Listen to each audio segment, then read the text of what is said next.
worst possible thing you could say when you walk into a car dealership. I spent 5 years with Mercedes-Benz, 5 with General Motors, and the worst thing a person could say when they walk in is, if you could just get me to this payment, we got a deal. So your loan's probably still like 19, which means you got to pay to get out. You're upside down. It's called negative equity.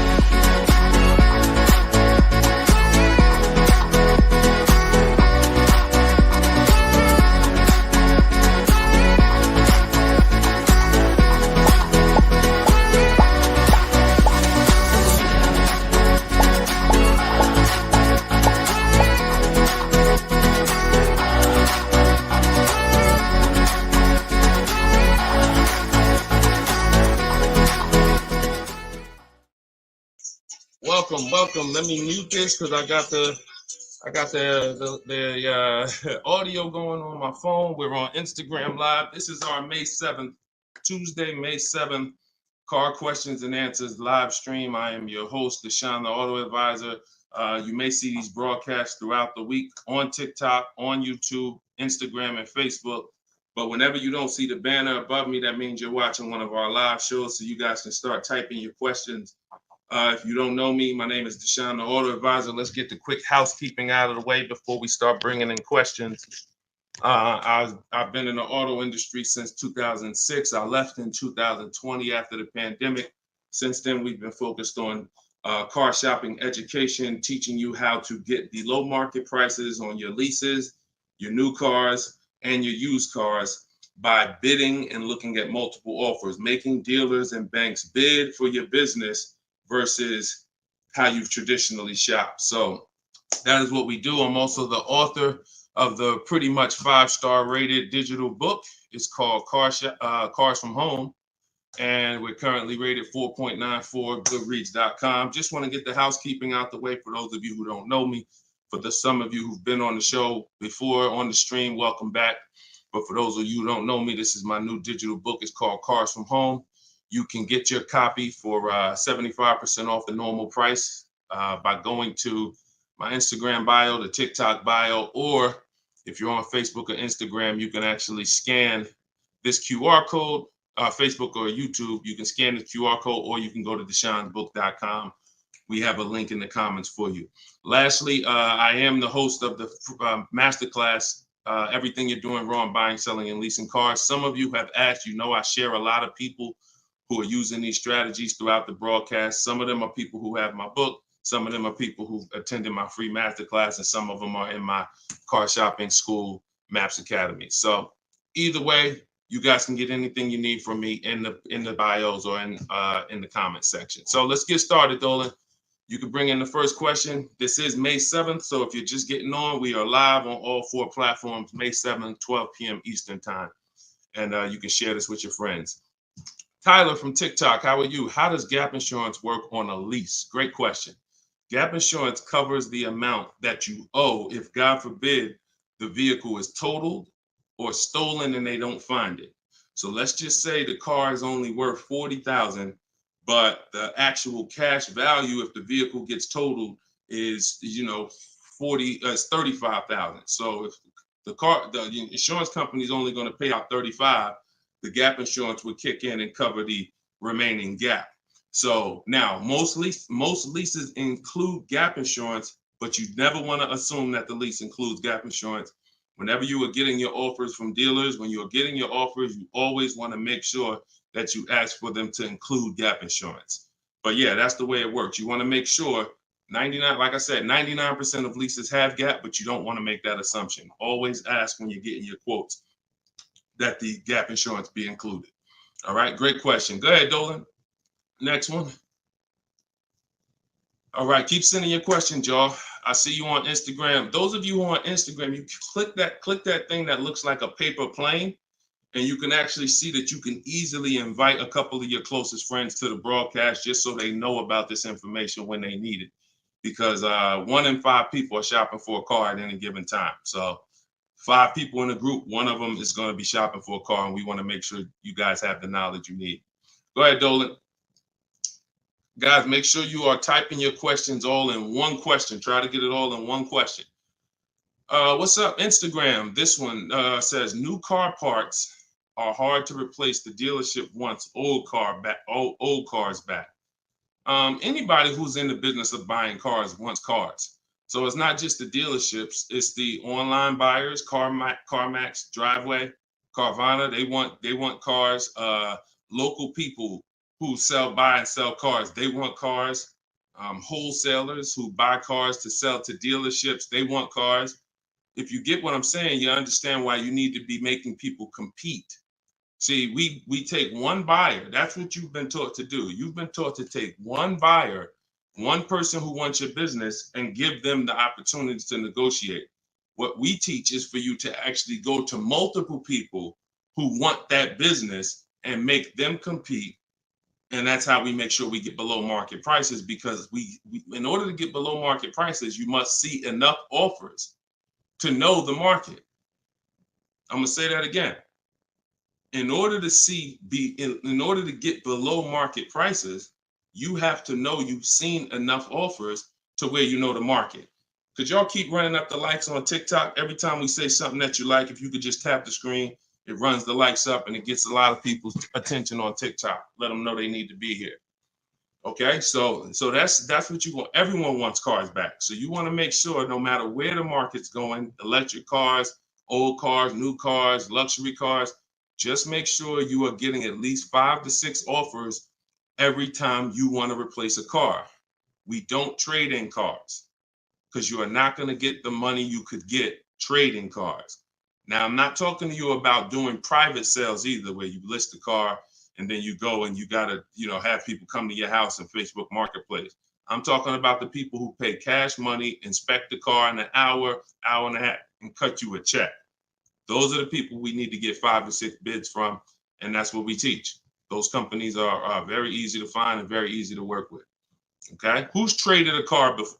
If you've ever traded a car before, type the letter T. All right, stay by your phone, y'all. This is live. This is May 7th. This is our 12 p.m. class, so stay by your phone. I want you to make sure we don't just talk here, we dialogue. All right, in order for you to get the most out of the show and for me to continue to do them, you want to make sure you as close to your keyboard so I know you're actually getting value out of the class, out of the stream, because you're communicating, engaging versus just listening. All right, I'll see you, Bell, on YouTube.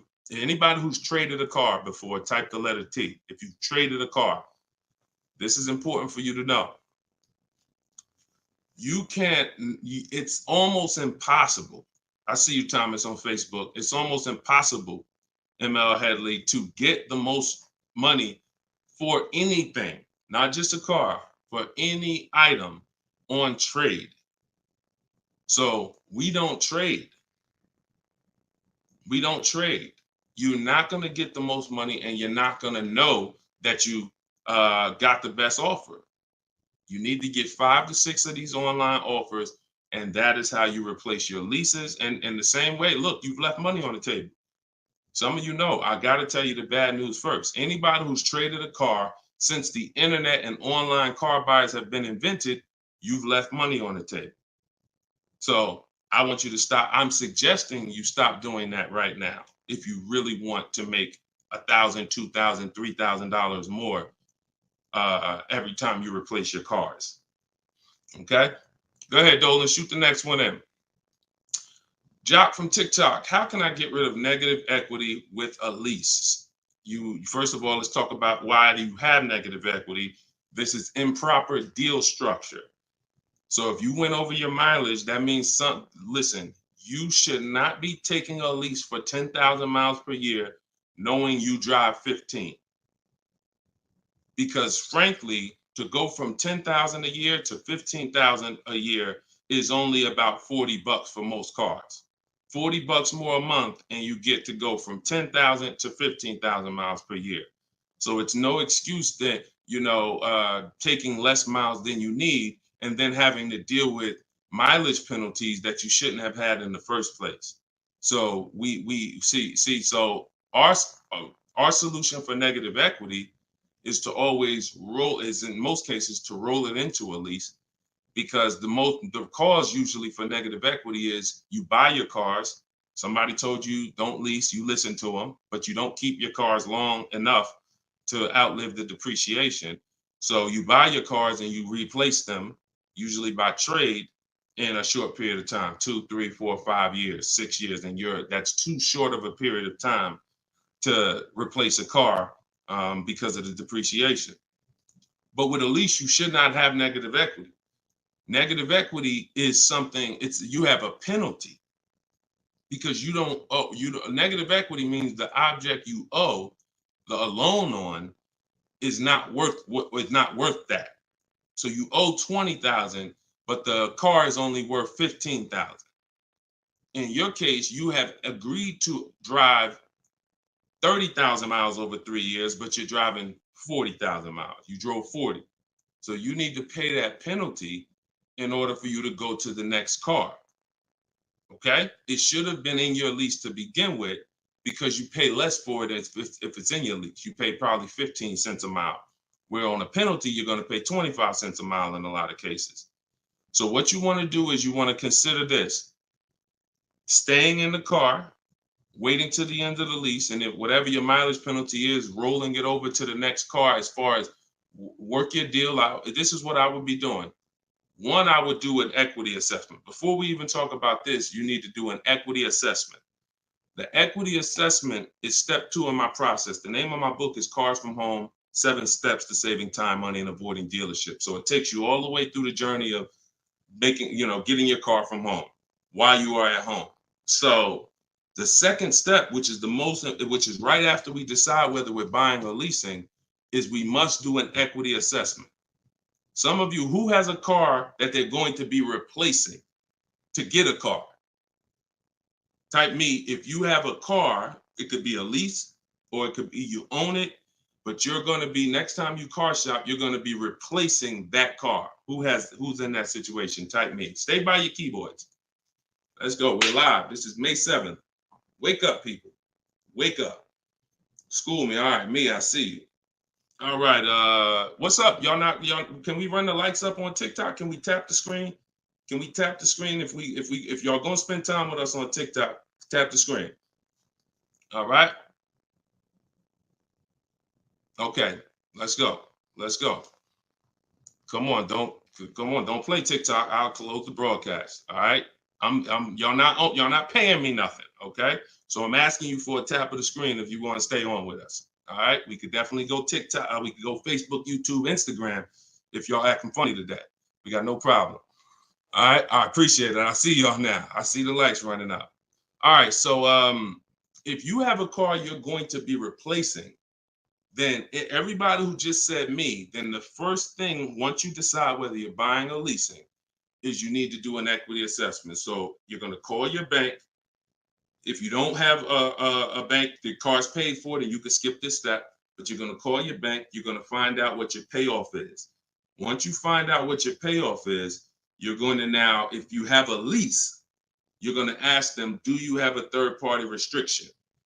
Now, once you make a note of those things, that's 4 different paths. See, I just talked to 4 different people. It's very important that y'all understand that I don't teach one size fits all car buying advice. So you got to listen closely to see, oh, is he talking to me? Oh, that's what group I fall in.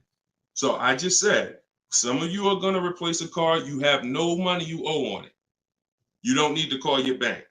Everyone else, lease or purchase or finance, you need to call the bank, and then you're going to ask for your payoff. Once you have a lease, you're going to do this next step. So some of you who don't have a lease, you don't have to do this step. Then you're going to ask, do I have a third-party restriction? And you're going to make a note of that. And you're going to put yourself into one of those 4 categories. Okay, this is broken down. This is step 2 in my book. So once you get that information, you're going to go online to CarMax, Driveway, Carvana, Kelly's Blue Book, Instant Cash Offer. Please do not come talking about what Blue Book says. Algorithms in this market mean nothing. The only thing that matters is cash offers. So you're going to go to these people to get your cash offers: CarMax, Driveway, Carvana, Kelly's Blue Book, Instant Cash Offer, Car Guru, Sell My Car, and Auto Nation, Sell My Car. That's 6 offers. And once you have those offers, you will know where your equity position is. You will know if you have equity in your vehicle. You will know if you have no equity in your vehicle. If you are leasing, then there is no such thing as negative equity. Because let's say your payoff is $20,000 and your highest offer is $18,000. You don't have negative equity, you don't owe that. That just means when you go to drop off your vehicle, you can't sell it and make money. That's what that means. Now, if you have a mileage penalty like this gentleman may have, that's different. But that's separate from the equity assessment process. You need to know, what is the asset that I'm driving? What is the asset, the car that I have in my possession, worth on the market? And what do I owe on it? And is there equity there? So that is the step you do before you think about shopping and getting offers, because we break our transactions down into 3 categories. Who we buy our car from, we're getting bids. Who we get our loan from, we're getting bids. And who we sell our car to, we're getting bids. So this is very important in our process of how we get below market deals from home. Okay, so do that step, Jock, and that's what and you go from there. Everything I'm talking about is in my new digital book, Cars from Home: 7 Steps to Saving Time, Money, and Avoiding Dealers. Shoot the next question in, Dolan. Everyone who wants your copy, you can get it for 30 minutes at 75% off. It's normally $97.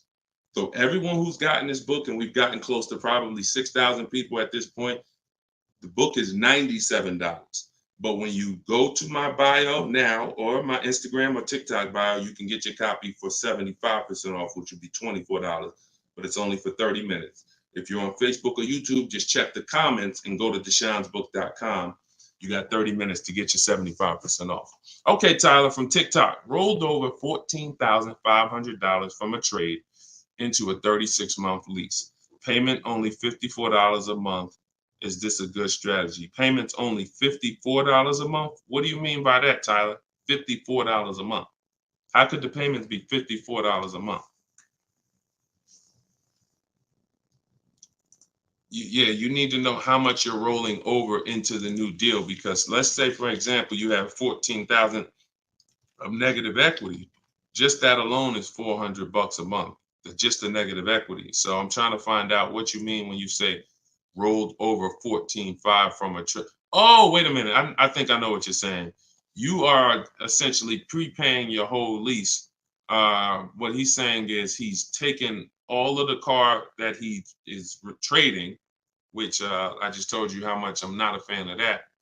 But he's now essentially doing a one-pay lease, or you're doing a huge down payment. So this is very important. You could be about to really lose your shirt right here. This could be extremely bad for you. You need to make sure you check what I'm about to say to you. If all of that money is being treated as a cap cost reduction, which is essentially a down payment on a lease, let's just say your payment would normally be, matter of fact, let's do this math real quick. And this is why having a consultant and having an advisor and getting education saves you thousands of dollars. Now, $14,500, you are talking about, if you put that into a payment form, your payment would be $400 a month higher, plus the interest on that, plus the taxes, plus the interest on that. So let's call it $430 plus this $54,000 this $54 a month.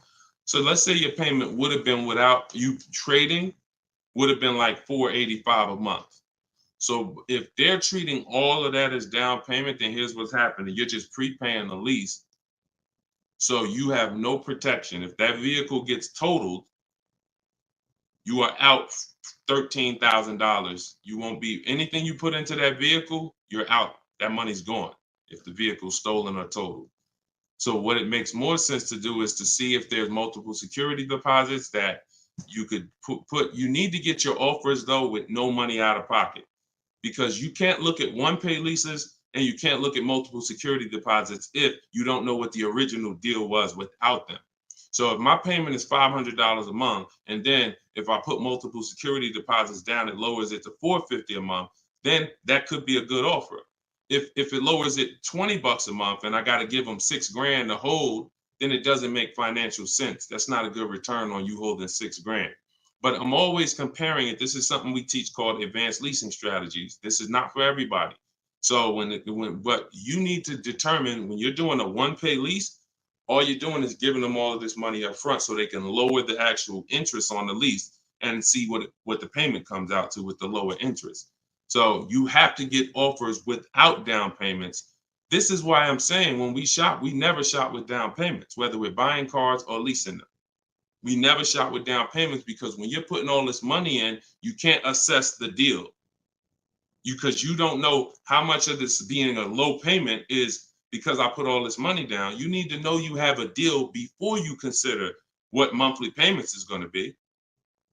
If I'm getting a lease and I shop my offers and my lease deal is under 1%, or my best offer is under 1%, no more than 1.5, somewhere in between there, I know I have a good deal, regardless of how much I'm going to put down. So, and when it comes to purchasing, I need to know people worry about the payment. Some of you are worried about the payment. You don't care about what you're buying the car for, and you're worried about the wrong thing because you're thinking about the loan you're getting. You're not thinking about the car you're buying. Before you think about, hey, what's a good payment on this car? No, the better question is, who's the dealer that's going to sell me that car for the lowest price? Deshone, I want to get this BMW 4 Series. What's a good payment on that? No, you're going to get a BMW 4 Series. Who's the dealer that's going to sell you that BMW 4 Series for the lowest price? If 20 dealers, if say 10 dealers have that car, $60,000 car, some dealers are going to sell it for 65, some are going to sell it for 60, some are going to sell it for 57. You need to get these offers before you worry about what the payment's going to be. And that's a whole different philosophy. This is what I teach. So I'm never going to be in the business of not teaching you to understand the numbers because we make it simple. Whether you're using my book, whether you're paying attention on these live streams, when you are shopping multiple offers, you eliminate this. You cannot be a payment shopper because you'll just be throwing money at deals and thinking you got a deal, but you didn't get a deal. You just threw so much money at it that it lowered your payment to something that you felt good about. Doesn't mean you didn't overpay for the car.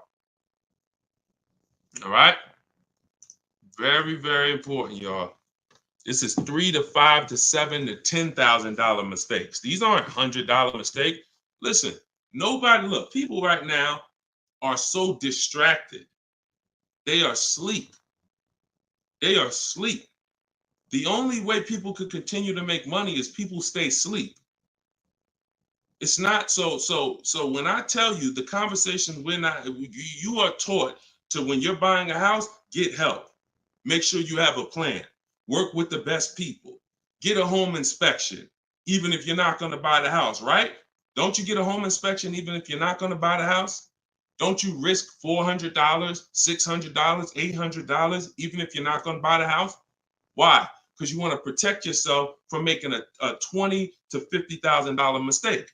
But with cars, this is the only thing that you think, oh, I could just do this on my own. Knowing that every time you buy a car, you have a little buyer's remorse. You hope you hope you didn't overpay. You hope you didn't.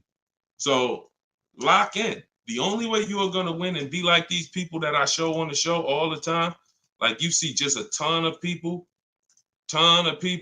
that's paying ridiculous prices, below market prices. And I got more to show y'all. Like my next show, I got like 3-4 million people that hit me with their deals they got in the last 2 weeks that I haven't even pulled in yet. Like you're not going to get these prices until you take car buying as serious as you take buying a small house. Once you start doing that, then you'll start saving 5 and 10 and 15 grand on some of these cars. Until then, you're going to keep just moving the way they want you to move. Go ahead, Dolan.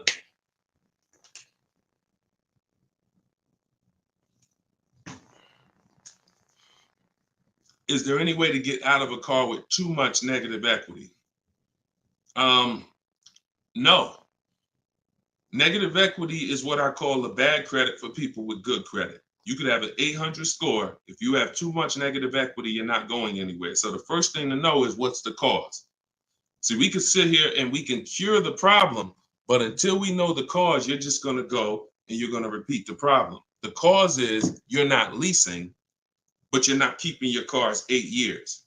So what you're doing is you're losing on depreciation. Your car's value is going like this. You buy your cars, it goes down 15%, 20% the first year, 15%, 12%, 12% is losing thousands of dollars in value for the first 5 years. And then that's when you go to trade it, or that's when you go to replace it. So you don't keep the car long enough for it to start losing a little bit of value because somebody taught you could just switch cars anytime you want. Buy them and switch them, buy them and switch them. This is a depreciating asset, and you're going to lose every time doing that compared to someone who's getting great lease deals. So if you're not, our rule of thumb is if you're not buying your car to keep it at least 8 years, you should be shopping for great lease deals, not purchases. So you need to know the cause. Now, once a lot of you figure that out, that that's true, and you learn that all of this bad structure has cost you, you're going to lease. You're going to say, Deshone, I'm not keeping my car 8 years. I'm leasing my next car. If you don't have too much negative equity, then what you should be doing is trying to cover the difference. So you're going to do that equity assessment process that I laid out about 10, 15 minutes ago. You're going to do that equity assessment process.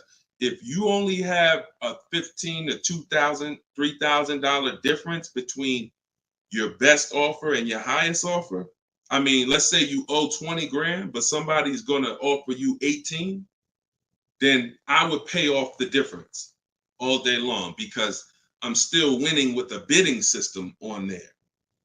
See, when you get bids, even when you have negative equity, that's still you're still getting the most money for the car you can get, which means your negative equity amount is going to be the lowest it can be.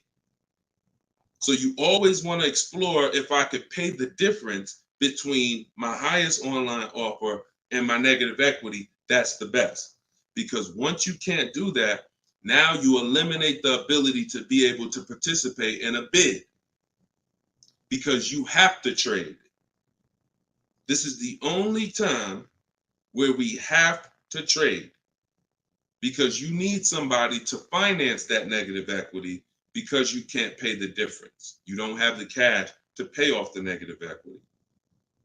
See, if I know that I can cover my negative equity by selling the car to CarMax and I pay $2,000 and I'm out of it, that means now I can get bids for my replacement car, which is what we do. So I can get the lowest bid for the car I'm buying, the highest bid for the car I'm replacing, the lowest bid for my interest if I'm buying. Once I have to trade because I have too much negative equity, I can't do that.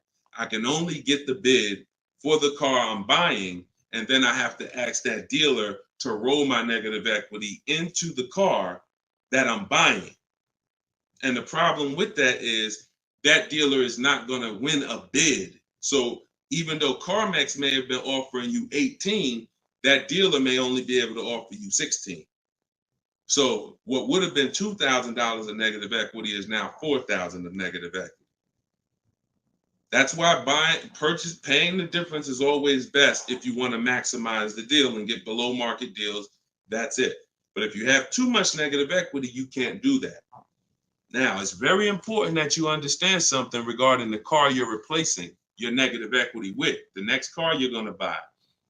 You can see Sean uses our bidding strategy. He's in our private group. For all of you who want to know about my private groups and you have to attend, there's people who ask me, who are these people? You must attend my masterclass in order to be eligible to be in our educational course. So this is but what it is my book in video form with coaching. So the 7 steps are the same. Those of you who are using the book to get to your goal, use the book. It's just different ways of learning. So anyway, you can see Sean here he got his bids and he found a car that had a $15,000 rebate. He didn't know that, a $15,500 rebate. So if Sean wanted to bring negative equity over to this vehicle, he's buying the car so low with all the rebates, he could bring over 5, 10, 20 grand of negative equity and he's still going to be able to do it. Because as long as you're getting a big discount, you actually can, the bank is not going to lend 25% more than like 25% more of the car's value. So you can't slap 10 grand of negative equity on a $30,000 car. And the bank is going to look and say, why would we lend $40,000 on a car that's worth 30? There's something called loan to value ratios. It's in all forms of lending, loan to value.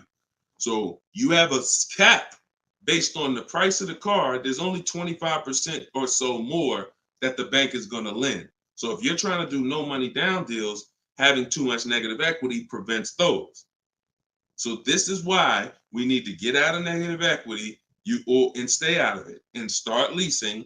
Stop buying your cars. The only time you actually switch from a purchase with negative equity, I own my car and then I'm switching to another car and it's a purchase, not a lease, is if you had like an emergency. You were going to keep the car 8-9 years, but you just had a bunch of kids and now you need a whole different car. It's a life, but if you're not keeping the next car 8+ years, you shouldn't be buying again. You're going to be back in negative equity every time. Okay? All right. Go ahead, Dolan. You can shoot the next question. TikTok, I see y'all. We are live. This is May 7th. This is our 12 p.m. Eastern time show. If y'all can, every couple minutes, if you could tap the screen, if you're enjoying the show, if you're enjoying the stream, keep running the likes up on TikTok. Appreciate y'all. All right. Instagram. My lease on a CX5 is coming up. CarMax value is showing 21,000. My buyout is like 18. Should I buy it and keep it? No. Why would you go from a lease with a great, and look, I'm going to talk different on every show because I know some of you are new. Okay? Who's new here? If this is your first time ever on a live broadcast, on a live stream with us, just type the number 1 and then we'll answer the brother's question here. Who's new? All right, I see you, Khaleesi, on TikTok. I see you. If this is your first time on a stream, you've never been on Car Shopping Questions and Answers with us, type new. Okay, I see you, Matt, on Facebook. I see you, Vince, on Facebook. Melanie on YouTube. DJC Square, I see you. Okay, I see you, John, on YouTube. Okay. All right, TikTok quiet today, boy. I never saw TikTok this quiet. They ain't hitting no likes or nothing. That's all right. God bless them. God bless them. All right, so Instagram. Let's talk about this. Let's talk about this equity position you're in. Right now, you could sell that lease and make $4,000. Why would you want to go from a lease, which is a not keeping my car 8 years? I want full warranty. I want low payments. I want to drive a lot of car for a low amount of money. Now I can shop for this new deal, get a great deal on the CX5. Just so you know, understand something. CX, look, let me show you something. This was Tiffany rode in, and Tiffany got a Mazda CX50 a couple weeks ago, not too long ago. Look at this. So let me show you just kind of what this could look like in a great world. So you understand, she got a 2024 Mazda CX90. She literally paid 44. The sticker price on it was 44,000. She used our system. She actually wrote. This is a testimonial about the book, so you can see at the top says, "I believe we got a great deal from what we learned from the rest of the book." So look at this. She got bids, $44,800 vehicle. She ended up getting a $6,530 discount. That was her best offer. And then, so her lease payment on this would be incredibly low if there's a good lease program. But you're not going to save this kind of money negotiating. You want to sit at home, get bids, contact at least. We don't make a decision until we get 5 to 7 offers. We will not make a decision on a car until we get 5 to 7 offers, because 80% of dealers are overpriced. So you say you can get you might be able to get a lease price on this car for, $400 a month, no money down, for, $450 a month. Something, it might be lower. I don't know what the below market deal on your replacement Mazda is going to be. And then you could actually put that 21.4 in your pocket. So you could say, hey, the difference. So you would sell the car to CarMax for, and you would make $3,400. Just so you know, my mother sold her Mazda 2 years ago when the prices were real high, and she made $10,200. So why would I go from being able to do a deal like that, getting a new car, low payment, no money out of my pocket, put $3,400 from my old lease into my bank account? Why would I want to go from doing that to buying a used car, which is buying a 3-year-old Mazda, which is what you're suggesting when you say, should I buy it and keep it? What about that deal makes it better? If you figure this, Your buyout's 18. What's the payment on $18,000 plus taxes? 20 grand, 21 grand. What's the payment? 400 a month for 5 years. So why would I go and buy a 3-year-old used Mazda for 400 a month when I could go and I could lease a brand new Mazda for 400 a month and then turn around and again, if you're not buying this car to keep another 8 years, it makes no sense to buy a used car right now. It makes zero financial sense. Not only that, you're gonna spend the same amount of money over the years that you could have drove brand new leases for. There's no benefit. There's no benefit. This is what it is. We've seen this thousands of times over the years, hundreds at least. You know, I know it's happening thousands of times. People are buying their leases every day. They're not realizing they're just buying a used car. That's all you're doing. So I go from leasing to buying a used car, which means something in me has to change. Those of you who are buying used cars, you should be buying them to keep 8, 9, 10, 12 years. Not 4 years, 5 years, 6 years. You're driving old cars for the same prices you could be driving brand new leases for. Same prices. So why would I drive a bunch of older cars, 5, 6, 7-year-old cars? By the time I pay it off, it's 10 years old, 11. Why would I do that if I could be driving brand new cars for the same prices? So it's important for you to understand. That's why this is the first step in my process is we got to know, should we buy or lease? And the only people who should be buying are 8+ year people. The goal is to keep the car 8 or more years. Then we're going to buy it. Yep. I'm here. I see you. You know, I always butcher your name, but let me just call you EP. EP, I see you. Go ahead, Dolan, shoot the next one up. We got a couple more minutes. We're on here for a couple more minutes. How do you negotiate a purchase online? Looking at a car 3 hours away and I'm not able to go in person. So what I would do if you've done all the research to make sure that car is a great below market price, if that's a below market price, then what I would do is I would call and verify that there's no fake fees that are not online. So when you see a car that has a $28,000 price, we're going to call and make sure that what the fees are should only be tax, title, documentation fee. Tax, motor vehicle fees, and documentation fee should be the only prices, only fees. And once I verify that, what I'm going to do is I'm going to go home. I'm going to get out there immediately, and I'm going to see the car. And if it's a great price where I'm saving $2,000-3,000 above below the market value on those cars, then I'll go out there and I'll make sure that I post up in a motel for one day, because you never want to go out there and take the car immediately, because unless you're paying cash. If you are paying cash, that's different. But if you're getting a loan, we need at least one day to do our bank bidding process. Because you could go out there and say, all right, now this is the best price on a used car. Yeah, but now I'm going to pay 2 points, 3 points more in interest, letting the dealer get me the loan. So I'm essentially giving that $2,500 or $3,000 that I saved right back to the bank. I'm not giving it to the dealer, but whoever the bank is. So we always need one day to come home, let banks and credit unions bid so we could get the lowest interest rate. And then we call that dealer and we let them bid against it. But that depends on how you're going to pay. But that's the process. You get out there, you test drive the car. That's why all of our used car research is done from home. All of our used car research is done from home. By the time we get to the dealer, the only thing we're doing is going there to test drive the car and lock up the deal. The prices we've already verified is the lowest prices in the market. So once we verify there's no bogus fees, that's our process for wrapping up the deal. That's right, man. You know I'm always watching and unlearning and relearning, boss man. Appreciate you.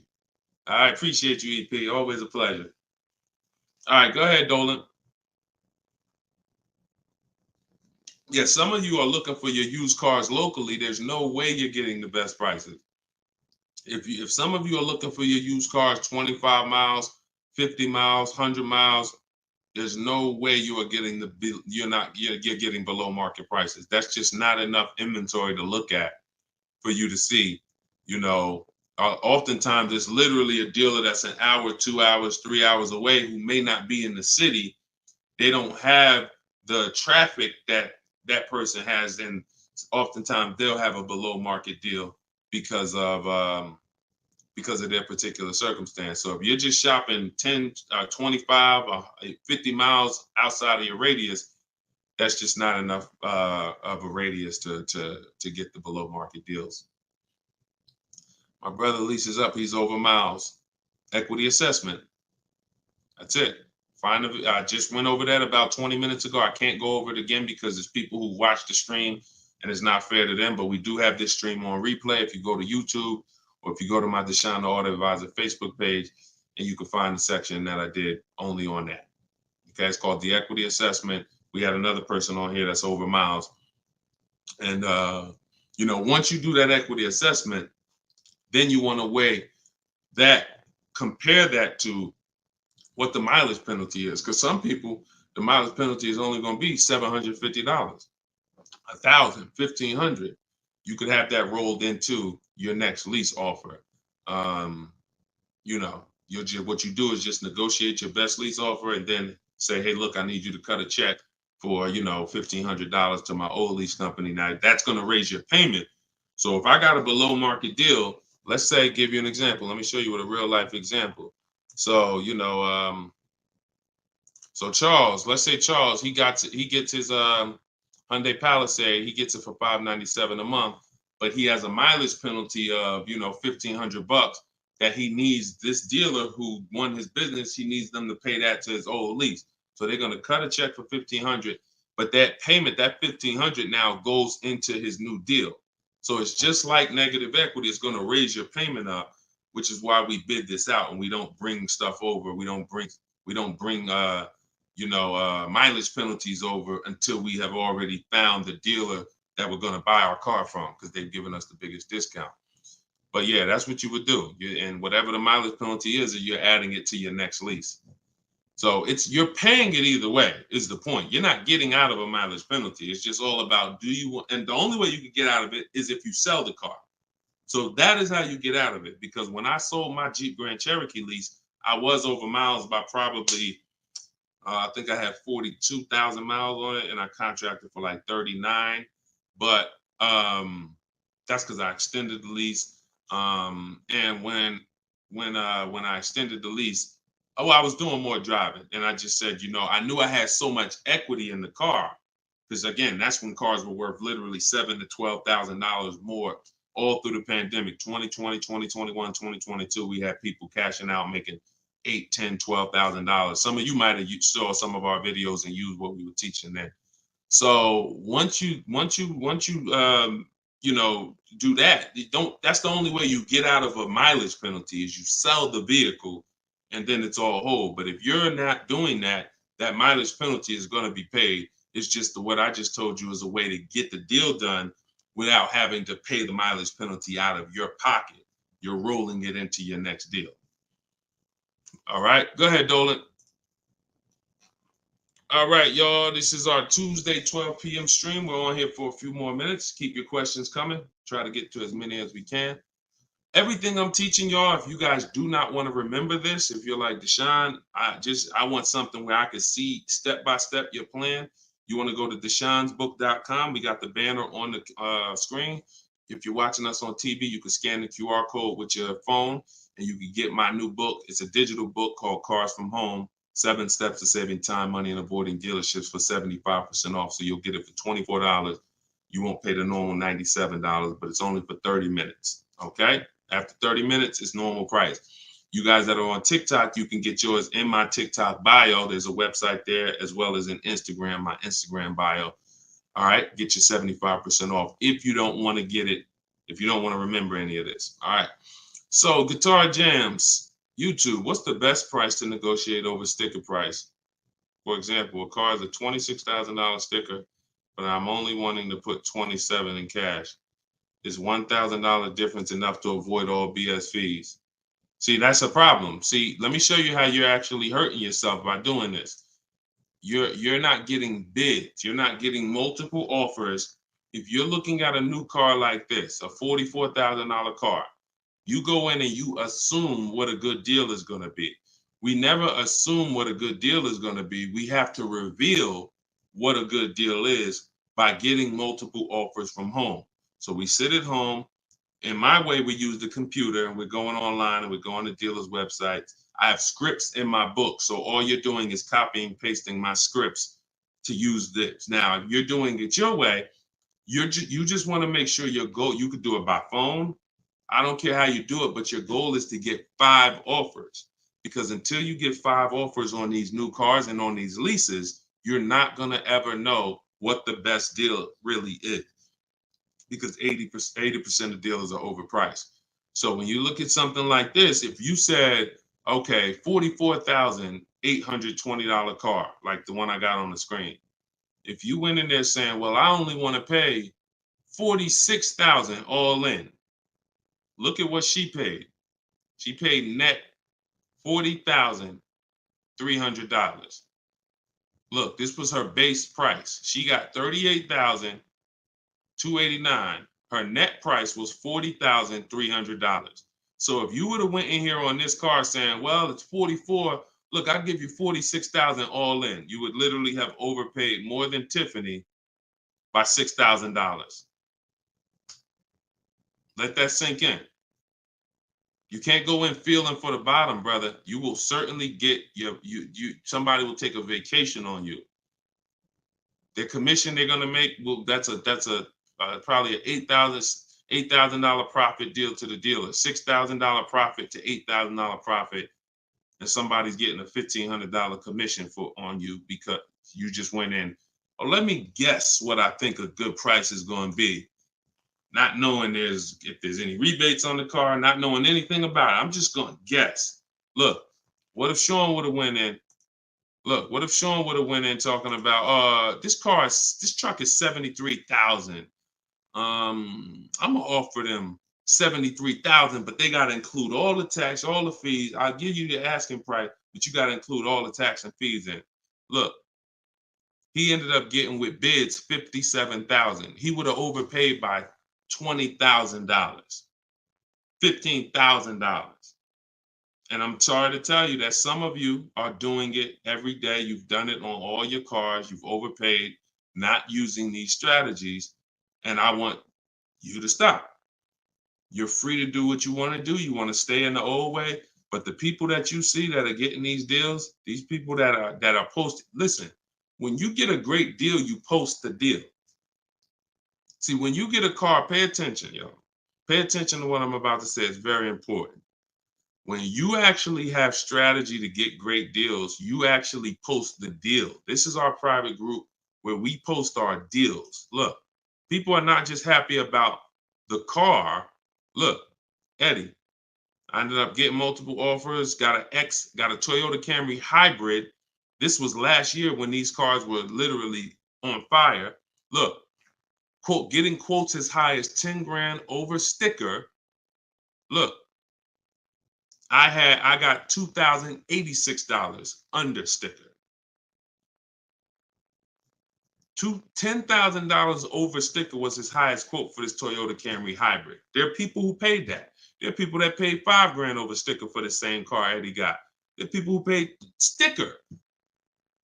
Thought they were getting the best deal. Man, I got mine for sticker.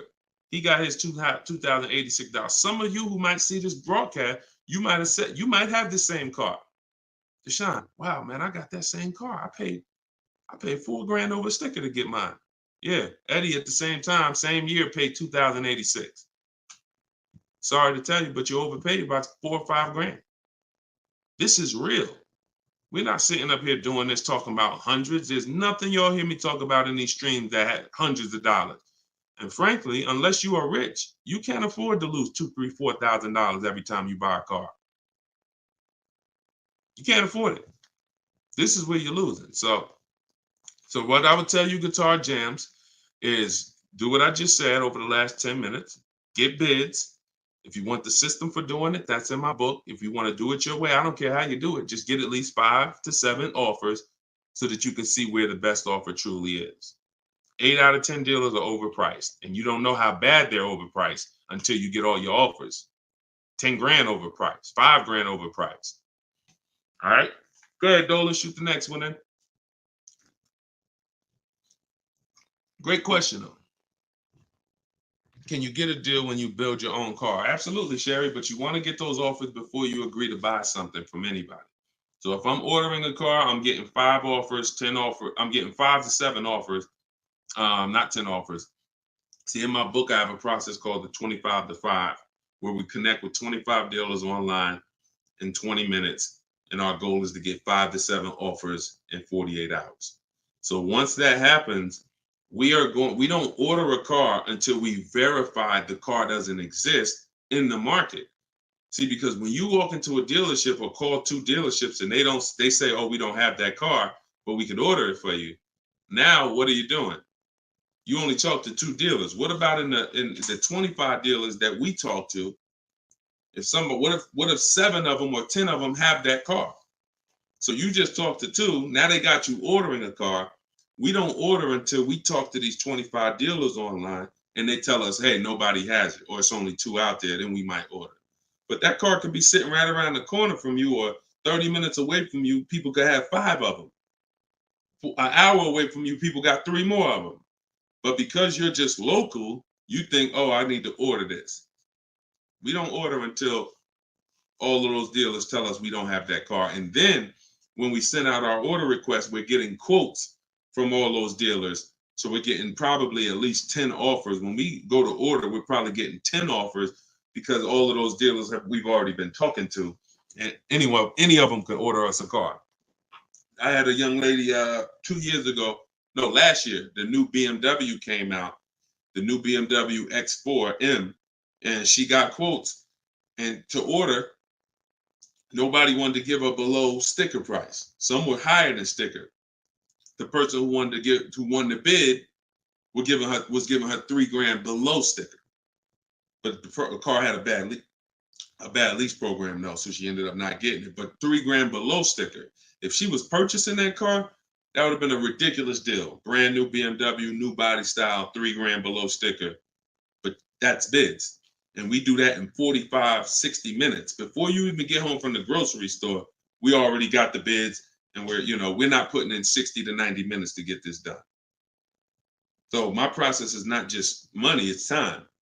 I don't want to spend more than 60 minutes to get a car. And I could get any car, any price. All of these people that you're seeing, Danielle, Kimberly, Bonita, all these people right here, Charles, they could get that Zafrina, they could get these cars, they could get these same deals that y'all seeing, and they're probably 90 minutes. Some of them might be 60 minutes because it was their first time, second time, some of them. Second time you get it, you're probably 60 minutes because it's a repetitive process. Getting a car, getting these bids is so repetitive, you'll see.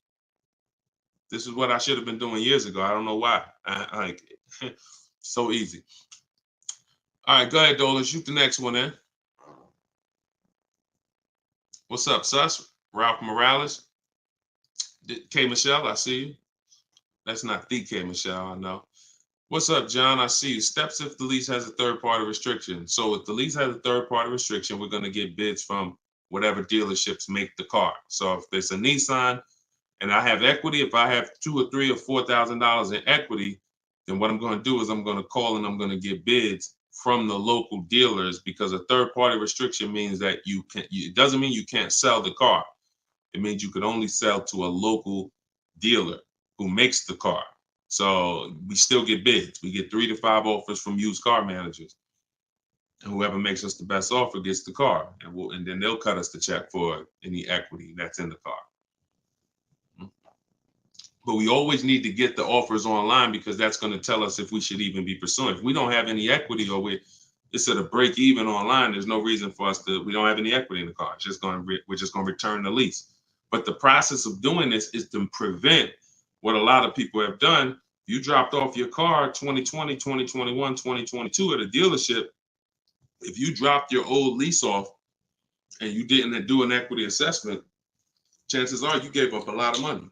And some of you are like, well, Deshone, I did that. I gave them back my old car, but then they gave me a great deal on a new one. You have no idea how much equity they used out of that car or how much they kept. It was, like I said, my mother had $10,200 in equity. She could have literally, they could have gave her, if we would have went into a dealer, they might have gave her 4,000 of the equity and kept 4,000 if we were lucky. So, doing an equity assessment before the lease in process is to prevent giving away any equity when we drop off our lease. All right, go ahead, Dolan.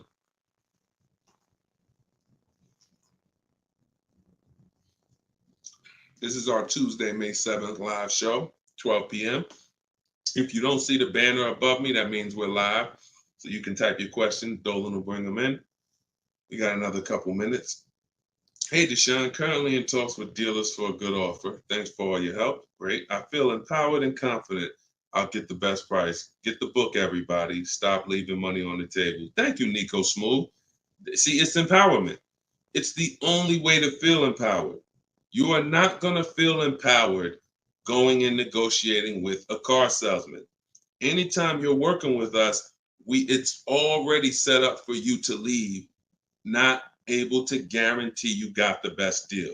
Nico Smooth, he's going to guarantee it. I don't know if that's a woman or man, but they're going to guarantee it because they're getting offers. They're getting offers. If you went in, if you had to buy a 100-inch TV and you just went out right now in the first store you found that had one, you just paid it.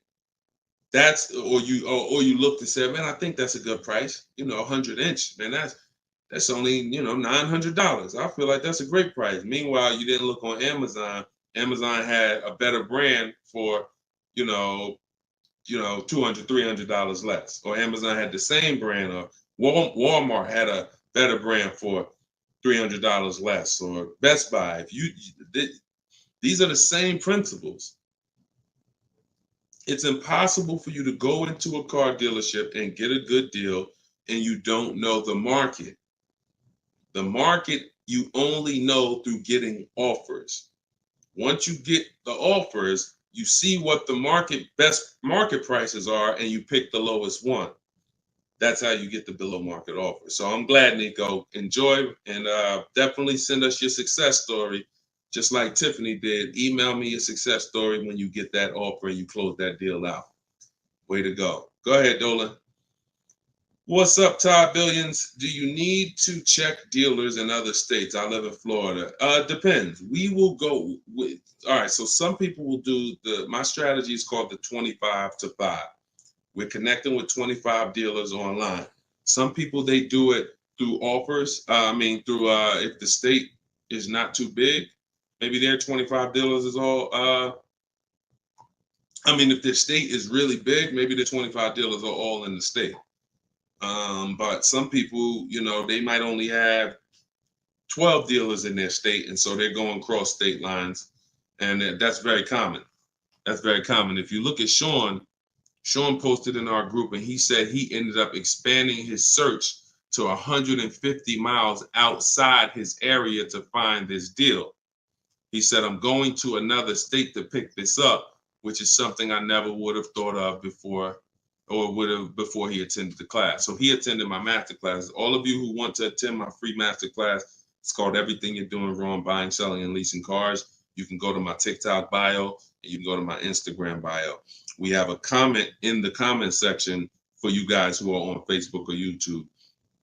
But this is, the local business is going to die. When you see and you shop online the first time properly, you're going to find out that the local business is going to be dead to you unless they win the bid. And you're not going to be committed to local anymore, because look, Sean is driving to another state because his best offer, it saves him $4,000. So no other dealer near him made him the other offer. This dealer that's in another state made him, and it's $4,000 better. So literally, if he has to drive 4 hours, 2 hours there, 2 hours back, he's literally making $1,000 an hour. This is the money we talk, big money talk. So yeah, go as far as you need to get 5 to 7 offers and get the below market deals tied. Go ahead, Dolan, shoot the next one up, brother. Great question.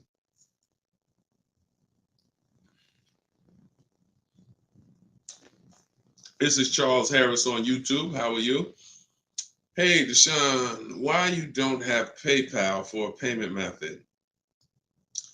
Um, that's a great question. We've used PayPal probably twice since we started our company in 2021. We just found that Stripe was a better company to work with for the business. We do have, I believe we have Klarna. So for those of you who are familiar with Klarna, they'll let you break up the payments interest free.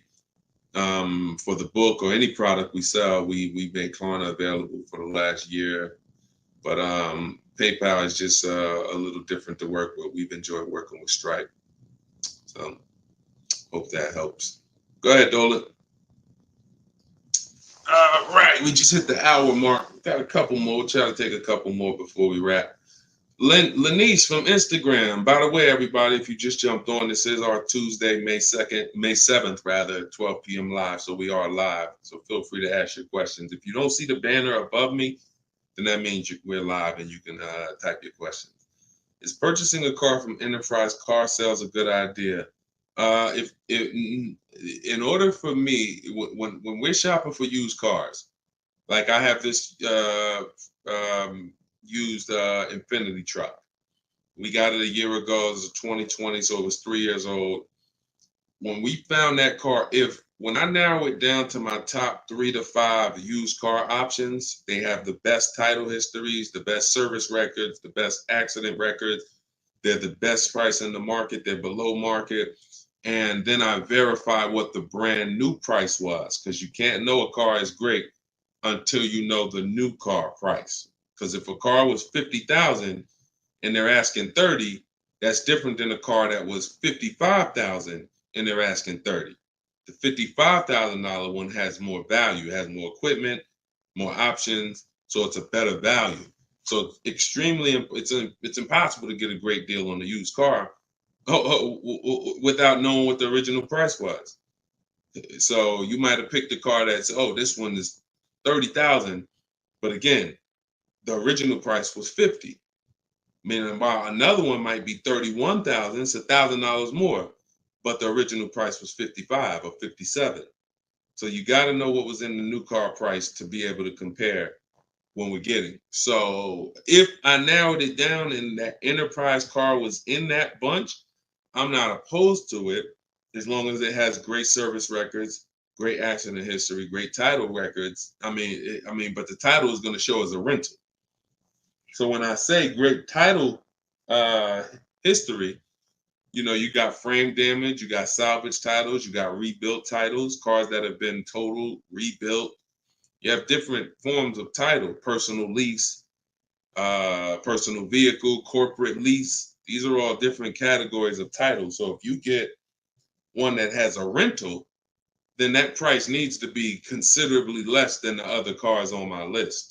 That's the only way I would look at it. Great service records, great accident records, and then compared to the other cars in my bunch, it's got to be $2,000 less than them. 1,500, 2,000 less.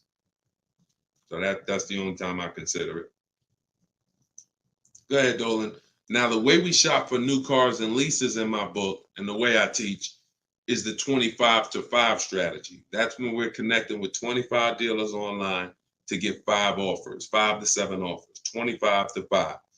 When we shop for used cars, we're using my multiple marketplace strategy. So we're going on every marketplace that has used cars, 8 of them: CarMax, Carvana, Driveway, eBay Motors, Car Gurus, Cars.com, Carfax.com, Autotrader.com. We're going on all 8 marketplaces because these marketplaces have different prices, different inventory, and that's how we shop it, and we narrow it down from there.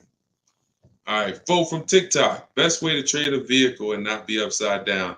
We already had 2 questions about negative equity. So what you want to do, Fo, is either go to YouTube and go to Facebook. The replays are there once we end the show. Just find somebody who had that same question. Somebody asked about replacing a car that they had negative equity on. Upside down, negative equity, same thing.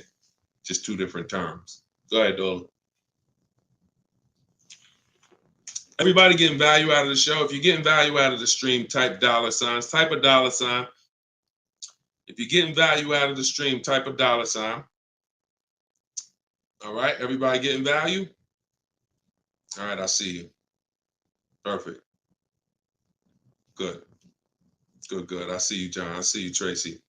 All right, I see you, Sterling. Yep. I see you, Charlene. I see you, EP. Perfect. Glad everybody's getting value. Charlene said, thanks for the education. I just finished the first read of your book. Now I will start the process to buy a new car following the 7 steps. Congratulations, Charlene. Way to go. Now, some people choose to go the book step by step. So the last step that Charlene just said, step 7 is delivery. So you're not really getting, some people do this. And I can't, it depends on how you learn. The book is set up in a way where everything I teach is set up in a way when y'all hear 7 steps, it's set up where if we talked on the phone, I would be saying, do this first, call me back. Do this second, call me back. Do this third. And then by the time we get to step 7, we're setting up for delivery or the pickup of the car. So some people never read the whole book. They just do 1 step at a time and they never see step 7, me congratulating them for delivery until they are at that step. Some people read the book straight through and then come back and do the steps. So whichever way you decide is up to you. The quickest way to your car, the quickest way is to just do 1 step at a time and then not read forward until you get to that step. But everyone learns different, and everybody, that's just if you want the quickest way, you want to get a car in literally 48 hours, don't read the whole book. Read 1 action step at a time, cross it off the list, and get it done. And then you'll have your car in 48, 72 hours. Okay, go ahead, Dolan. TikTok, using your book, all of these lease prices I received are too high, over 1.5%. Next step. Well, as I mentioned, once you get 5 to 7 offers, that means that car has a bad lease program. Not the brand, the car. So that Jaguar has several cars. That particular one, and it could be that trim level, has a bad lease program, in which case I always say with leases, we want to have at least 2 to 3 options, because we cannot control the lease program. So whatever the dealer was, so if you see a 1.5% lease, 1.6, 1.7, 1.8, 1.9, then that 1.6, that dealer's beating everyone else. They're selling you the car less than everyone else. But if they're at 1.6, then that means their lease program is bad. That's why we always get 5 to 7 offers. If they're all over 1.5, that means the lease program is bad. And we do not lease cars with bad leasing programs. We go to our next choice, because you'll see, literally, it's day and night. A $60,000 car could have one lease price of $900, and then you have a $65,000 car like Frena got. $65,000 vehicle, she paying $579 a month. 2024 Jeep Grand Cherokee. Got it a little while back. So this is, lease programs make the difference. What we do is use bids to get the lowest price on the cars. We're gonna always get that. But once we can't control the lease program. So we always have 3 options. With purchasing, we don't need 3 options, because once we get our bids, we're gonna just find a dealer that's gonna be the lowest. Nothing else matters. We don't need to worry about a lease program. Go ahead, Dolan. German Tink from TikTok, I see you. If our credit is not good, I feel like we don't have room to negotiate. True? No, your credit, you do. You see, again, we're mixing the loan with the price of the car we're buying. That's where you're going to overpay. Because if you have a loan, you have bad credit, the only thing that should be affected is the interest you pay on the loan. That should be between you and the bank, the lender, not between you and the dealer. So what your job to do is, if you have bad credit, the lender you get your loan from is going to tax you for it. You're going to pay higher interest than what someone with good credit would pay. But what you should not be doing is overpaying for the car because you didn't get bids. So you can get bids for your car, and then you can use a company that gets deals done, that gets people loans, even with bad credit. And you know, I use Limbuzz. I recommend Limbuzz. I don't use them. I recommend them. So you could either, pay a high interest rate and get a great price on the car, or you could do what most people do: get a bad price on the car and pay a high interest rate because they're going and they're shopping desperately. So in my process, we would get with Limbuzz, get our pre-approval with Limbuzz, and then we would go and we would shop and get bids to make sure we're finding the lowest price on the car. See, once you learn what we're doing and you start doing what I'm telling you, using what we're talking about here, you're going to see the car price is independent from the loan. You've been taught to focus on the loan, which is how much my monthly payment is going to be. Oh, am I going to not be able to negotiate? The car's price we're negotiating has nothing to do with the loan we're going to use to buy it. Okay? So everything that I taught from today, guys, is in my book. It's my new digital book. It's called Cars from Home. You saw it if you were here earlier. We're rated 4.94 on Goodreads.com. Thank you to everyone who's reviewed the book and gave us 5-star reviews. You can get your copy in my TikTok bio for 75% off. That's $24. It'll be in your email in 2-3 minutes, in my Instagram bio. But don't let that timer run out, because then the price does go back up to $97. You can get yours for 30 minutes. And the same thing online here on YouTube, Facebook. We have the banner here. You can scan this QR code with your phone if you're watching us on TV. And this is what we do, y'all. We do these shows throughout the day. You can see on what time we'll be live. So we'll be back for the next one shortly. And make sure when you see us, you hop on and ask your questions, all right? But let's go get these deals. Shout out to everybody who's committed to unlearning and relearning. In order for you to win with what we just talked about, you have to unlearn the way you were taught to car shop. You have to unlearn that and relearn the new way. All right? God bless y'all. Enjoy the rest of your day. See you soon.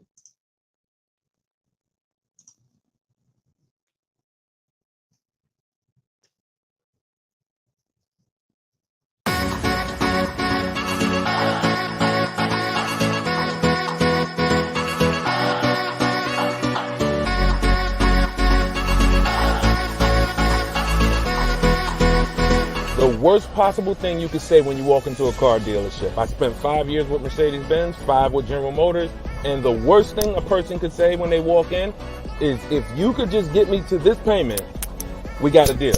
So your loan's probably still like 19, which means you got to pay to get out. You're upside down. It's called negative equity.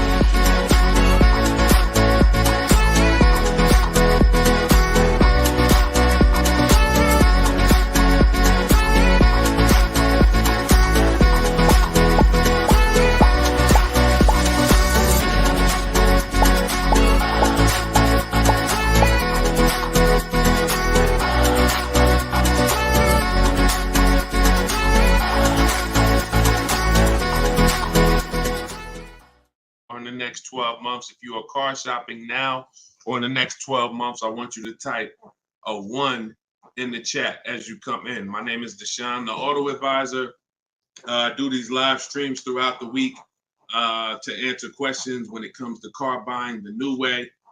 We've been doing this, helping people really since 2021 through education. And so we teach an entirely new way to car shop. A way that has worked for thousands of people before you. And I do these live streams so that you can ask your car shopping questions, and we can try to get you the answers that you need to help you get below market prices, which is the only thing we settle for. So thank you to the people who are tapping the screen on TikTok, running up the likes. I appreciate it. We have Dolan moderating in the back, so you guys can start typing your questions. Everything I'll be talking about is out of my new digital book. It's called Cars from Home, 7 Steps to Saving Time, Money, and Avoiding Dealerships. Thank you to all who have reviewed the book on Goodreads, putting the review page up now. Thank you for helping us have pretty much a 5-star rating And everyone, as you're watching this, you can get your copy. If you like what you're hearing, if you like this new way that you're going to hear on these streams of how to car shop, you can get your copy of my digital book for 75% off in my TikTok bio, my Instagram bio, or we have a banner up for you guys. Or you can go to deshonsbook.com. So no matter where you're at, that's your special offer. All right. So Dolan, you can bring the first question in. I see you, Paper Chaser. Welcome to the broadcast. I see you, Benjamin, on TikTok. I see you. First time people. Welcome to all the first time people. If you your first time here, type of 1. Mario Soto, I see you on YouTube. Welcome. This is Chris on Facebook. Hey, Deshone, are dealerships willing to order a car for you if they don't have a car with the options you want? Everyone is usually willing to order a car because every dealer can order. But you want to make sure whenever you're getting an order quote, you're getting at least 5 offers. 80% of dealers are overpriced. So you want to make sure you're always getting on a brand new car 5 offers. And then you'll see how different they are. I had somebody who, I think we're on episode 17. This is episode 17 of Car Shopping Questions and Answers. So on last episode, I spoke about a young lady who ordered a BMW when it first came out last year, the new body style new body style X4. And through bids, she saw multiple offers. Most dealers were charging her $2,000 over sticker price. But once she got her 5 offers, at least 5, she probably got set 5 to 7. Her best offer was $3,000 below sticker. So I always say when you're shopping the right way, it should be a $3,000 to $5,000 to sometimes $7,000 difference between your best offer, which is the below market offer, and your highest offer, which is, the highest of all the other offers. So that's when you know you're shopping correctly. So make sure when you're ordering, you're following that model so you can make sure you're getting your best price. And you do this right from home. You could do it by phone, or you could do it my way, which is using the dealer's computer, the dealer's websites. We do copy and paste models to get quotes directly with dealers, speaking with them on their website. So as long as you do it, that's all that matters. All right, great question. Shoot the next one up, Dolan. Let me open up my phone on Instagram. My phone battery is low, but hope. Okay. Yes, everybody. This is our Tuesday 7 p.m. live stream. So this is live. Whenever you guys don't see the banner above me, then that means we're absolutely live, and you can ask your questions. We rebroadcast these streams all through the day, so you can send your friends, family to them. But whenever you don't see the banner above me, that means we're actually live, so you can ask questions. Okay, go ahead, Dolan. This is from TikTok. I need a new truck. Any advice? Or the first thing, all right, I'm getting ready to tell you the first thing you think about when you are in your position. And this is the first thing that all of you should have thought about. If you haven't thought about this yet, you've already skipped something that is very important. The first step in my process is always to ask ourselves the most important question. Does anybody know? I know we may have a lot of new people on here, but does anybody know what the most important question is? It's probably going to take you too long to type it. So I just want to see if anybody knows what the most important question is. I'll give you guys maybe 5 to 8 seconds to chime in some answers. Can I afford it? That's a good one, but no, that's not the most important question. That comes a little later in the process. Come on, Benjamin, Charlie. Am I keeping the car 8 years? My man, way to go right there. DM me, man. I'm gonna get you a free copy of my book because I like that. All right, that's the most important question. Just DM me on TikTok. I can't read DMs, y'all. So if you actually have DM me, 99% of the time, I'm not gonna see it because I have a team that helps me with my social media. So I'm not seeing DMs because we just get way too many throughout the day. But in your case, yes, send me that. Yes, but that's the most important question because here's the thing. The first thing you want to think about is how long you're going to keep it because you're about to buy something that's going to go down in value. You're not going to get the most value out of it until after 7 years. that's when you're going to get the most value. Everything before that, who knows, when I break these things out, I'm showing you the depreciation curve. And this is how your vehicle is losing value. So if you buy a new vehicle, it's losing value like this. If you buy a used vehicle, it may be losing value like this, but it's going down thousands of dollars every year. So until you keep the car long enough, some of you are just not keeping your cars long enough to win, because you're turning around and replacing your cars while it's still like this. You're still losing $2,000, $3,000, $5,000, $7,000 a year, depending on the price of the car, in depreciation. Now, when you keep your car long term, you're going to beat depreciation, because eventually your car starts to, like, who has a car outside right now that's at least 8 years old? Who has a car outside right now that's at least 8 years old? Type how many years old the car is. I just want to demonstrate something, because if you skip over this, you're not going to be able to get a good deal. You can forget it. I'm telling you right now, I call this the most important question. If you get this wrong, forget about getting a good deal. It's impossible. And I'm going to explain why. This is not, if some of you are new here, I don't need to hype anything up. I love math. So I make math simple. You might not love math. I love math. And I know that when it comes to cars and buying versus leasing, it's a numbers thing. It's a math thing. And I'm telling you that if you're not going to keep your car long enough for the depreciation to level out, like you can see Chris here on Facebook, he has a car 10 years. Carlos, 10 years. Tyranny on YouTube, 10 years. Okay. Yep, I see you. Kura Cindy on Instagram, 14 years. Jeff Walkus, YouTube, 15 years. Now pay very close attention to this.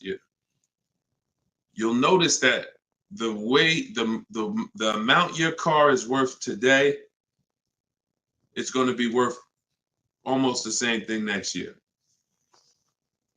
It's going to be worth almost the same thing next year. If your car right now is worth, if it's 9 years old and it's worth $8,000, a year from now it's probably going to be worth $7,600. That's when you have beat depreciation. Tap the screen on TikTok if that makes sense. See, if your car is only losing, some of you see these answers, until you are actually keeping your car long enough. It's not about when you pay off the car. A lot of people think that that's the car's paid off. It doesn't matter. The value of the car is going down. This is why I call this the unseen expense. Depreciation is the unseen expense. And so how do we beat it?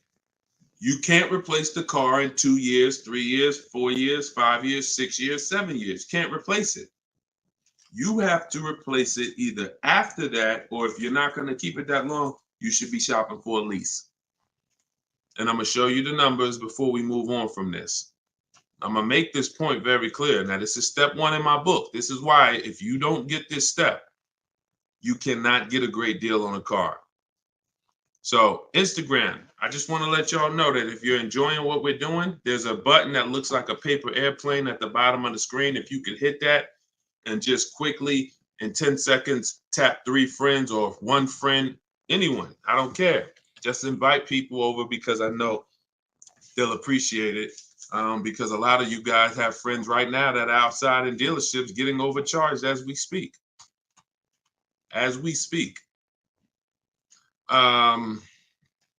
So when you look at long term, here's what you need to see. Look at this. And I'm going to show you to end this question from TikTok, and why this is what I call the most important question. It's the first question: how many years am I keeping the car? Because look at this. I'm going to use an example of this lease deal that Zafrina just got. So now Frina she shops for a 2024 Jeep Grand Cherokee. It's a $65,000 truck. She got an incredible steal on this vehicle. Her payment is $579 a month on a $65,000 truck. No money down. So she did this. She got bids. You're not negotiating for these deals. So I'm just telling you, if you guys want to get these deals, you need to use what I'm teaching you. If you want to get it step by step, it's in my book, in my TikTok bio for 75% off. You won't even leave the broadcast on TikTok. You can get your book for $24 and you'll have everything I teach step by step. And same thing on Instagram, in my Instagram bio. You can get it for 75% off for 30 minutes. So I want to show you guys this. And you know what? That lease deal is too great. I don't even want to use that. Let me use something that our average people are getting no problem. Because Zafrina's lease deal was just ridiculous. $579, $65,000 Jeep Grand Cherokee. From home, by the way. 60 minutes. Maybe she put in 90 minutes. It was her first time using this stuff. 90 minutes. So Danielle got $550 a month. First payment was all she gave them. So there was no money down. She got an Audi A3, $44,000 new vehicle. She's paying $550 a month. Now, I'm going to ask you guys a question.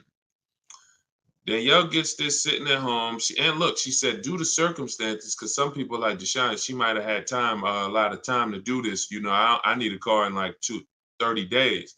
But she said, due to circumstances out of my control, she posted this in our Facebook group. I had to lease something quickly. Yep. I took the course last week. And now, by the way, my book is my course. So don't think you have to get my Maps Academy to get this. My course is 7 steps in video form with coaching from me. My book is 7 steps in book form, and they're the exact same steps with the exact same scripts. So it's just how you, some people like Deshone, I win with the book, like Tiffany, other people who review, and some people do this. So it's all the same. It's just different learning. So the point is, I want to show y'all something. We're making a point here. So she got $550 a month, $44,000 car. How much is every $5,000 on a car loan, everybody? If you're looking, some of you have seen this in a video before. Every $5,000 that when you look at a car, you see it's $5,000, $10,000, $15,000, $20,000. How much is every $5,000 on a car loan monthly payment? Let's see if anybody's seen this. I'll give you guys another. Thank you, Nico Smooth. $100, perfect. Carlos Thomas, $100. Yes. So that is BG Meats. Yes, $100. Perfect. Perfect. Blooming Chosen One. Perfect. See, so this is why this is important for those of you who are going to purchase, not those of you who are going to lease. You need to know when you look at a car, if you see it and it says $20,000, you need to know that that is about $400 a month. $25,000 is about $500 a month, depending on the interest rate. Great interest rate, you could drop it a little lower. But average interest rate, that's what you need to be looking at. And you need to be, that assumes a 5-year loan. Because some people say, well, Deshone, if I take a 6-year loan, no, it'll be lower. But 6-year loans should be the max. See, there's different ways to budget. If I budget $500 a month and I say, well, how much car does that get me on a loan? 25 grand. Now that's for 5 years. So if I go find a car for 25 for $500 a month for 5 years, I did better than if I got a car for $500 a month for 6 years. So there's different ways to raise your budget. I have something in my book called The Perfect Budget. I created a calculator. It walks you through what I just said. See, what I just said is very important. Knowing how much you can spend if you get a 5-year loan, and then saying, all right, if necessary, I'll go with a 6-year loan and bump myself up, but I'm still below my max budget. But I'm not going $500 a month for 6 years. Can y'all tap the screen and run the likes up on TikTok? Keep running them up if y'all getting value out of what we're doing. So we're still making a very good point here, okay? I'm spending really most of this stream going deep on the first question. And I've never done this before, so we'll see if it works. If somebody said I have a new truck, new advice, any advice? So I went right into the most important question, which is leasing versus buying. How many years am I going to keep the car? And I'm now showing you why you cannot get a great deal on a car if you buy when you should have leased. So let's wrap this up. So we can see here, Danielle got $550 a month on an Audi, no money down. Now let's take the same vehicle and let's pretend she purchased it. She didn't know about leasing versus buying. She just listened to a bunch of people, bad advice, who say never lease a car. So she goes in, she's looking for the same Audi Q3, A3. It's her dream car. So, I've been wanting this for a while. So excited. So how much is this going to be? I'd like to do no money down. Okay. Well, $44,000 car. Forget the taxes. Forget everything. Let's just say, forget that. Let's say they throw that in. We'll pay the tax and everything. Let's say she just finances $45,000. What's her payment? $900. Some of you who are in the math, you would like Deshone, yeah, $900. So she drives out of there. She drives out of there paying $900 for the same car Danielle's paying $550 a month for. Now watch this. Let's just say, now I'm going to show you because I know what you're thinking. Deshone, please send my free book. Okay, I got you. DM me though. I want to stay on topic here. All right, so let's just say some of you are like, well, Deshone, I got a great deal on my last car. I wouldn't pay the same price that Danielle could pay for. Let's say, what's an unbelievable deal on this $44,000 brand new Audi? How much discount? I'm gonna let y'all decide. I'm gonna show you why there is no way for you to get a great deal when you purchase when you should have leased. We're gonna kill this. Some of you are gonna be set free right now. So let's just say, what's a great price? $44,000 brand new Audi Q4 A3. What's just a ridiculous discount? How much off? Let's say like the best deal that you could ever think on a brand new car. Look, all right, it's taking y'all a while to type. We're looking. What's up? Heck, none of y'all ever saved money on a car before? Some people, oh, Deshone, I didn't think we could get discounts on cars. All right, I like that. Nico Smooth, I like that. Let's say the person got $10,000 off. Okay? They got $35,000, which is essentially, let's say they got $35,000. The car is $44,000. So let's say they got $9,000 off, which is essentially 20% off the price of the car. Just brand new, nice, popular car. They catch the dealer sleeping, getting bids from home. $10,000, $9,000 off, $35,000. That's what they're getting the car for. Put your taxes on there, because now we're already being super unrealistic. We're not gonna be ridiculously. Let's just say taxes are on there. You know what? Let's just say no. How about this? Not only did she get 20% off, they paid the taxes too. So she really got like $13,000 off. We'll pay the taxes too. Just finance $35,000 even. What's her payment?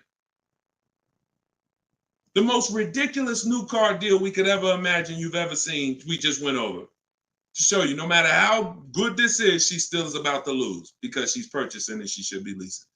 Watch this. And I'm going to tell you, when the person who purchases wins, $700. Thank you, paper chasers. Lisa, $650. Those are the estimates.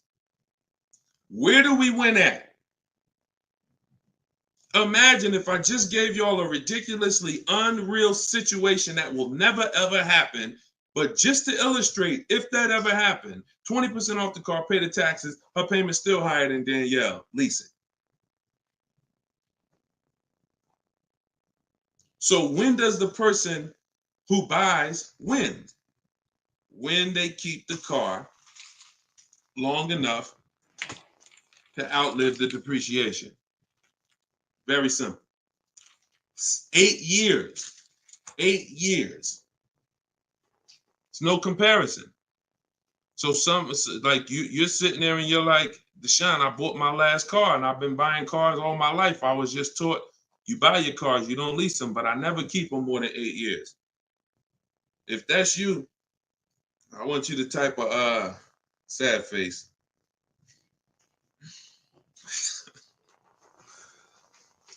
You've lost a lot of money. So what would you rather? Would you rather never hear about this, really go all your life listening to bad advice? And we might wrap this because we still got time. Before we even go back into more questions, we actually may go a little, because some of you are like, Deshone, well, what if you buy a new car, a used car? Because you just compared that to a new car. All right. So let's just go back one more time. Let's pull up Danielle's because we're on that scenario. So we already said Danielle drove out with a $550 a month lease, paid her first month's payment. Best impossible deal that'll never happen, unrealistic, made up, make-believe deal we just ran was still a higher monthly payment. So imagine with somebody who just goes in regular negotiations, maybe gets $2,000 off the list price. They're leaving paying it's people right now paying $800 a month for this car, $700 a month, easy, no money down. If they didn't put money down, some people tell you, oh, well, I'm paying I got an Audi and I'm paying only $6,000 for it. They never tell you that they put $10,000 down.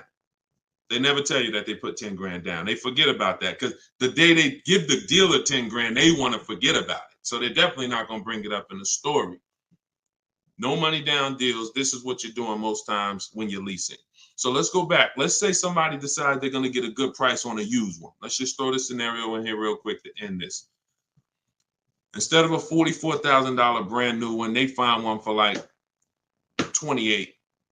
Great used car price. $44,000 new. I got one for $28,000, maybe 4 years old, low miles, $36,000. Great deal, below market deal. Get it for $28,000. $28,000. Throw my taxes and fees on there. I'm at $32,000, $31,000. What's my payment? $31,600. Look what I'm buying too, because some of you that's what you think about with a used car. But I like the monthly payments. But Danielle's driving a brand new $44,000, never been titled. She's the first person to sit in this new car smell, like real new car smell. Latest and greatest options and features, full warranty. If anything breaks on the car, she's covered for 4 years. She won't lease it. She won't have the lease for more than 3 years. She's paying $550 a month. A person who's buying this same car is paying $800 a month, $900 a month, and a person who's getting a used version of this 4 years old, 1 year left on the warranty, 3 years old, 1 year left on the warranty, and they're paying $600 a month. Everyone's paying more than her. And these are lease deals that we get all day long. Everyone's paying more than her. We can put every scenario. Only person that's not paying more than her is somebody who just drives like a 10-year-old Audi, 12-year-old Audi. They go pay cash for it, buy it from Facebook Marketplace or something like that, or people who go to the auctions and get, like a 12-year-old one. Those are the only people who could, flip cars and not lose. Everybody who's buying new cars, newer cars, is paying more than her. It's people paying $500 a month because they bought their Toyota Camry. They're paying $600. So you're paying $600. She's driving an Audi, $44,000 vehicle, no money down. You're paying $600. You're driving a Toyota Camry that you're not going to keep for more than another 2 years. Any car, replace it. Chevrolet, you could pay, Camry, Honda. You're not keeping these cars more than 8 years, and you're paying these ridiculous car payments, and you're the ones that, unfortunately, because you believe bad advice, you are not winning. You're losing. But would you rather me not tell you? God willing, you're like, man, I'm glad I'm young. I'm going to still buy more cars. Most of you are still going to buy more cars. It's good for you to find this out now rather than you never found out and you just passed it down to your family and your kids. And now They heard they don't lease. Now you got your 25-year-old.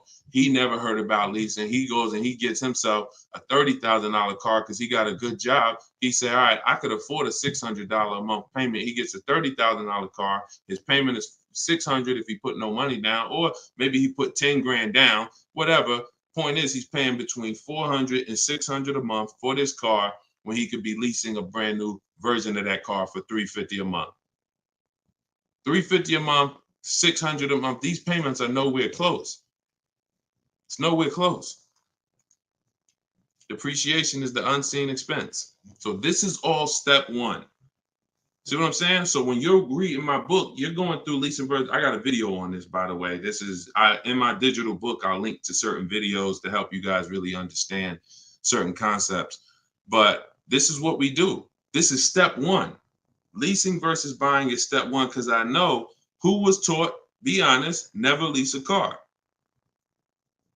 Type me if you were taught never lease a car. You don't need a down payment, Lisa, and you don't need excellent credit. You need good credit. No down payments. I can show you right now, Lisa, on the screen. You can't see it because we rebroadcast these shows on TikTok, but you'll see it on Facebook, YouTube, or Instagram because they can see the slides that I'm sharing. Like every deal that I'm gonna show, like Kimberly.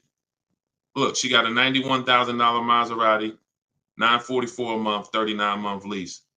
$944 a month, $91,000 Maserati. She got bids. Use what I'm teaching you in my book. She got bids. 7 competitive quotes ranging from 1% to 1.8%. That's a crazy, but she saved 20 grand on a brand new Maserati. No money down lease.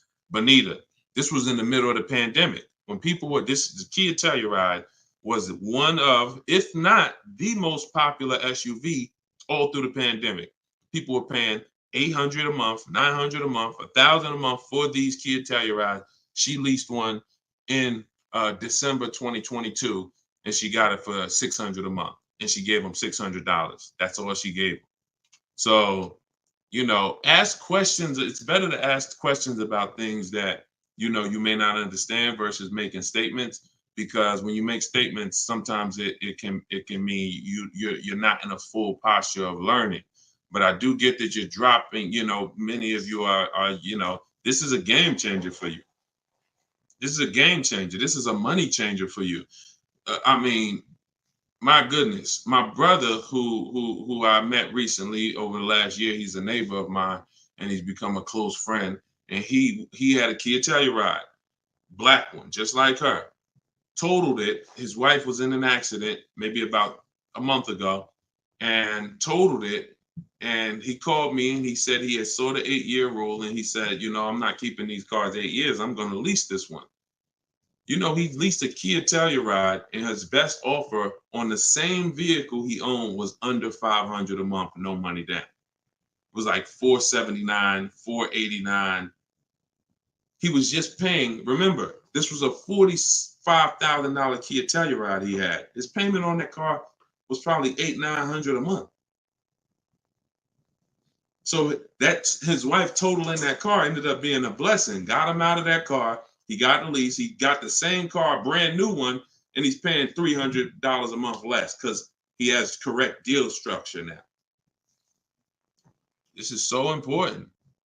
That's why I call this the most important question in my book. And this is step one in my process, is you ask yourself the most important question. So I'm gonna put the banner back up for you guys on Facebook and YouTube. You can actually go to deshonsbook.com.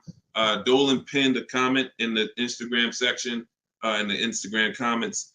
Also in the Facebook and YouTube comments, we've pinned Deshon's book. You can get your copy for 75% off. It's a digital book, so it goes to your email. Make sure you check your spam and your junk folder, but it goes there. You can get it in 3-4 minutes, and you won't pay the normal $97 if you get there before the 30-minute timer goes down.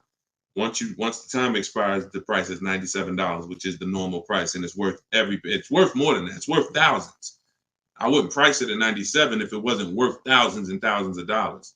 So, but you can get it for 75% off that. You can get it for $24 if you get to my TikTok bio, my Instagram bio before the timer expires. But that's leasing versus buying. That's a quick comparison of leasing versus buying and how there's no way to get a great deal if you buy when you should have leased. No way. So some of you are going to be like, oh, well, I want to transition because I want to get out of my car that I'm financing and move to a lease. You should do that as soon as it makes financial sense. And that means sometimes you have too much negative equity. You can't move right now.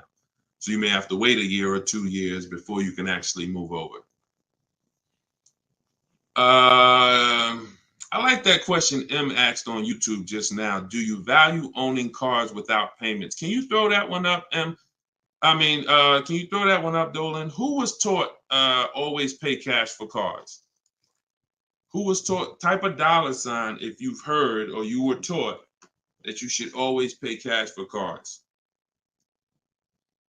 Now, I'm going to tell you, in a market like now, it's great to, all right, I see RJ Velez. Now, there's value in paying cash, and I'm going to tell you where it is, and you got to just, there's no one size fits all. See, the problem, what's been hurting you guys is because you've listened to one size fits all car buying advice. So usually whoever is giving you the advice, they're telling you to buy cars the way they buy cars. Tap the screen on TikTok if this is making sense to y'all. If y'all are following this, keep tapping the screen, running the lights up. Let me know that you're following what we're talking about. So here's what's important. If you're listening to someone who tells you pay cash for cars, buy used cars, that's because they do that. Now, if it makes sense for them, then that's great. But we need to look at paying cash. When does it make financial sense? When does it not? It's based on a couple things. First of all, what are you doing with your money? Because some people say, I don't like car payments. Type me if you don't like car payments. Who said, type that, Deshone, I want to pay cash because I don't like car payments. Can we type that? Can we dialogue on this? Car payments. Anybody? Okay. May not be that many of you right now. There are people who say this, but you don't realize that car payments, when you pay cash, all you're doing is saving up a lot of car payments. So that's all it is, unless you just win the lottery. If you get a lump sum inheritance, that's different. But if you have saved up $15,000, $20,000, $18,000, and you want to pay cash $25,000, then all you did was save up a lot of car payments, okay? Or save what could have been car payments. You can put them in a savings account and just have the car payment come out. So you can literally say, all right, I'm going to put this cash, $25,000 in a savings account, and that's where my car payment is going to come out of, so I don't spend that. If it makes more sense for me to pay cash, then I'll take the cash. And when it usually makes sense is when the rates are very high. If you can't get a rate that makes really, really, good financial sense, and I mean like we get bids for our rates. We make banks bid, we make credit unions bid, we get multiple offers in what I call the bank bidding war. You get this when you get my book too. This is actually a section I wrote. It's like, maybe it's 3 steps to it of how to get the bank bidding war. But once you get those bids, if you can't get a good rate, then it really doesn't make sense for you to pay cash. I mean, it doesn't make sense for you to borrow the money when you can pay cash for it. But there's an exception to this. What people are doing with their money is relative. So let's just say somebody is investing their money and they can get 10% on their money or 12%. Some of you are in real estate. Some of you are in good investments and businesses, investing into small, things that you can get 15, 20% returns on your money. It doesn't make financial sense. If you could get that type of return on your money, why would you want to put it into a car that's going to get you not just a low return? What's the return on a car, y'all? When you pay cash, you pay $25,000 into a car. What is the return on that? on the cash. What's the cash on cash return?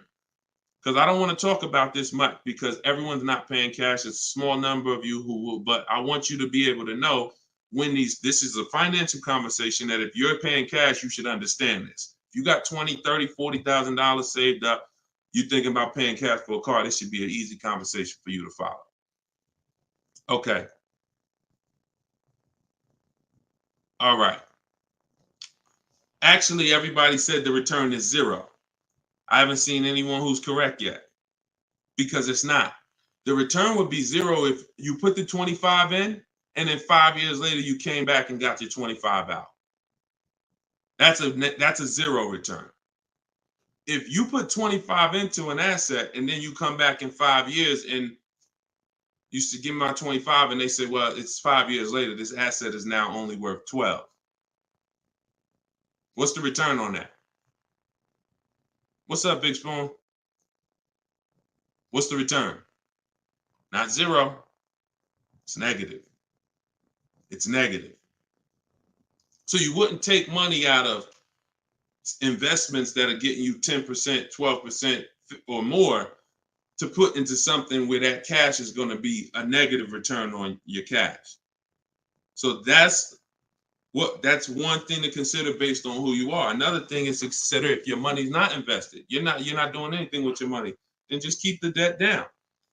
Keep the debt down. Another thing we do is we see if there's any special rates on the car we're buying, because and when rates are high, traditionally, you're not getting a low rate from a bank or credit union. Rates are 6, 7, 8% on average. You're not going to see 3%. But sometimes you'll see 3% as a special rate. That's car specific.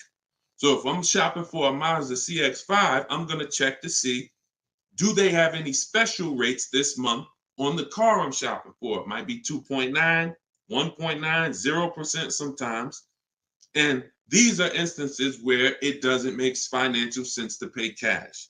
If I can get this type of rate, use the bank's money for a very low percentage, and then turn around and use my money and keep my money invested or keep my cash. Maybe you just want to have your cash. Once it's in the car, you can't get it. So once you put your money cash in the car, you can't get that money back out until you sell the car. But if you can keep the money and get the car, now you have your cake and you eat it too. I still got my cash, but I'm leveraging the bank's money, paying them small amounts of interest to use it. So people see interest as the only loss. I don't want to pay interest. That's programming. That's not what would be talked about in a finance conversation. And if you want to get religious, because some of you say, "Oh, I don't want to pay interest because of religious reason," then it's a partnership. It's not a debt. It's a partnership. Anyway, let's not get all into that. Just paying cash is right sometimes for some situations. Paying cash is not right sometimes for other situations. The key is, which situation are you in? That's the key. Knowing how to ask yourself the right questions. Which situation am I in? I'm getting good returns. Stock market been returning me X percent late. Hey, this many years, this has been my return. I think I'm going to keep my money invested and I'm going to use the bank's money. That's right for that person. All right. So that's a great question. I don't know how we went deep on that, but we're going deep in this stream. I normally do rapid fire Q&A. We're going deep on some subjects. And again, this is all in my book. Everything that I'm teaching is in my book. Every part of my strategy, it's a 7-step process. First step is most important question. Second step is deal structure. The equity assessment for those of you who are replacing a car or a lease, assessing the equity in the asset to see how much money we can pull out, if any, to either put in our bank account or use in our next transaction. Third step is deal structure. Fourth step is shopping, not buying. It's actually called shopping, not buying, where we enjoy shopping, we enjoy test driving, we enjoy the process. We're about to spend $30,000, $40,000, $50,000, $100,000. We actually enjoy shopping for the item. There's no pressure because we're never talking numbers in the dealership, ever. That's our rule. Step 5 is multiple offers. So once we've selected what we're going to be getting, it's time to get multiple offers on it. If we're getting a used version, it's time to see multiple options of it. And if in step 5 in my process, used car shopping is online marketplaces. You're using online marketplaces, cars.com, carfax.com, autotrader.com, cargurus.com, Carfax, CarMax, Driveway, and Carvana. 8 marketplaces, eBay Motors. See, some of you are missing great deals because you're only looking at 2 of the marketplaces. That's like you're not going to see below market deals until you can see the whole market. So when we're shopping for used cars, that's what we do. When we're shopping for new cars, we use my 25 to 5, where your goal is to get 5 offers. If you are shopping for a new car or a lease, your goal must be to get 5 offers, because until you get at least 5, you are not going to get a below market deal. Because we have thousands of people who have come before you who have used this, and they report to me, they report their deals to me. So when I can tell you the deals we see, we have to get at least 5 offers, because 4 are overpriced. Some people get 6, 7 offers. You saw Charles earlier on his Palisade. I think he said he got 10 offers. But once you learn how to get them from home, either you could do it your way, you want to call and get them, you want to call, ask for managers to get them. I don't care what you do. If you're using my process, we don't do any talking. So when you're using my book, we're not talking. Because when you talk, who knows, when you talk, you can say the wrong thing. When you type, and then you're typing what I wrote for you. Because in my book, you're using what I wrote for you to talk to the dealers by email. So I can't even say talk to the dealers, to communicate by email, because we know everything they're going to say. So then the step 6 is paperwork and protection. Once you get your lowest offer, you find the best option. It's time for the paperwork. And then step 7 is delivery. That's it. So everything that I teach is out of one of those 7 steps. And, part of why you have not gotten the deals that you see me sharing is because you don't have any process. You're just winging it. You're just hoping things go well for you. And that's just not a place of empowerment. That's just not a place of empowerment. Strategy is here. So, so we went deep on some of what's in that book and what you'll learn if you get it in the comment section, or you can get it in my TikTok or Instagram bio. If you're watching us on TV, you can also scan that QR code with your phone. And as long as you get there before, but now you're seeing why the book's worth $97. I see why you priced it at $97, Deshone. You know what I'm saying? That makes sense. You breaking this down and telling us what's in the book, and it's a digital book with links to videos and scripts and things you copy and paste. Oh, I see why this is a $97 book that you can get for 75% off. $24 before the timer runs out. Go ahead, Dolan. Yeah, this has been good so far, though. I do like this. Are you enjoying this dynamic? If you are, type something. The word something. Let me know you're enjoying this. All right, this is from TikTok. I'm told lease deals are new each month. Yep, they usually are. Why shop if brand has same financing deal? There's no same financing deal. So lease deals change every month. I'm going to make sure I'm trying to understand your question right.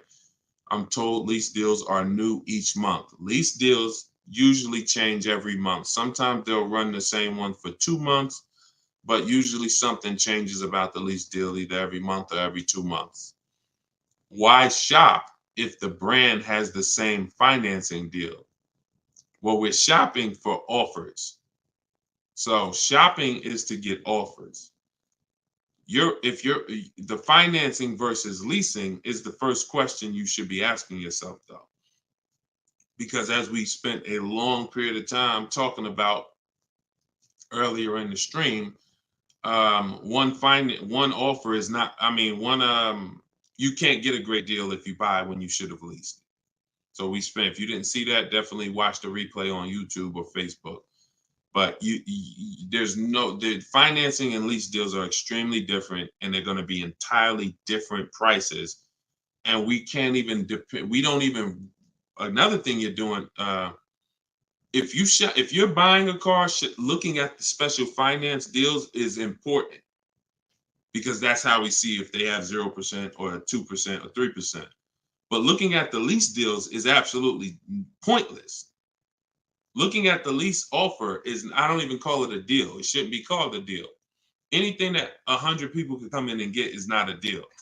You're not going to offer a deal to 100 people and say, hey, come on in and we make almost no money. See, what Charles paid, look, on his Palisade, $48,000 Palisade, he's paying $597 a month. Sean getting he got his F-150 Lightning XLT, $73,000 truck. His lowest bid, he saved, he got it for $4,999, what's this? $21,000 off is what he got. We're showing it on the screen right now in case you think we're capping. We don't need to. This is, look, Frina, y'all saw Frina, 579. This is Tiffany, who wrote us in when she got her deal using my book. She said, I believe we got a good deal from what we learned from the book. Look, it was a $44,000 MSRP that she got $6,530 off the price. That was her lowest bid. So you're nowhere close to what normal people are paying and what is advertised on these vehicles. What's advertised on these vehicles is not a deal. A below market deal is something where the managers don't really want to make it. But you know what? It could happen for a number of reasons. Somebody wants to beat their competition. Sean said he had to go 100. We shop out of state. You'll get very used when I walk you through shopping from home, and you'll see. I mean, if you're gonna do it your way and you get used to it, you'll see you're in more control. You're in control. So, but a lot of times your best offer is going to come from a dealer that's not close to you, because the dealers that are close to you feel like, why do we need to give them a deal? They're going to come in anyway. Because that's what most people do. You're going to walk in the dealer anyway, and you're going to talk numbers and try to negotiate. That's what most people are going to do. Why do we need to give these people deals? But this person who is now talking to multiple dealers from home, they hold the cards. We hold the cards. And then one person wants to beat everybody, and they do that. But you gotta, I'm going to say this, and then Dolan, throw the next question up. If everyone could get below market deals, then they wouldn't be below market deals. They would be normal deals. It would be the average price. Y'all, is that clear? Is that clear? If everyone could get below market deals, if it didn't take strategy to get below market deals, then they would just be regular deals. All right, this is Rhino from YouTube. What is a good range of credit score to go for a lease? Great question. Anytime you guys hear a question you like, just start tapping the screen, please. Appreciate y'all continuing to run the likes up on TikTok. What is a good range of credit score for a lease? So what I teach is the parameters. It's more about profile versus just score. The score is one step of your profile. It's one portion of your profile, score. But you also have income. You have something I call comparable credit. I don't call it that. The bureaus call comp credit, which is you've had a car loan before. So you could have a lower than fair credit. You want to be in at least fair. If you're in the fives, I wouldn't go a lease route. I would go a different route, which I have in my book. You get a smart car, set yourself up for a lease. Not the smart car that y'all thinking of, those little ones. It stands for saving money at the right time. We get the smallest car we could get a loan on, pay the payments for 2 years, then we flip into a lease. Because again, payment history weighs very big. So, but if you're in the 620, 630, but you got on-time car payments for the last 3 years, 2 years, 5 years, you might have, high balances with your credit cards, but your car payment has been paid on time, but your credit score is low because you're using a lot of your available credit. So in that case, you got a great shot of getting a lease because you're replacing a car, you're replacing a payment, you're not adding a payment. But usually, 650, 660 and up. 660 and up is usually the best to stay out of that manipulation zone. But again, if you have a lower score than that, but you have good income, good, you've been at your address a long time, these are things that weigh in the profile. You've been on your job a long time, versus, hey, you might have a 700 score, but you only been on your job for 6 months. That could affect you. So it's not just score, it's profile. But most leases are easier to qualify for than you guys would believe. I got my first lease and I had a 6-something credit score. Now I did have to pay, I remember $25 more because of my credit score. I didn't get approved at the first tier. I went up $25 or something like that. But I was still paying $256 a month for a brand new Pontiac G6. It's a $20,000 car. So I had friends that were paying $500 a month for Toyota Corollas, $20,000 cars. $23,000 brand new Toyota Corolla. They're paying $500. They're paying, and I'm paying $256. These things make a difference in households.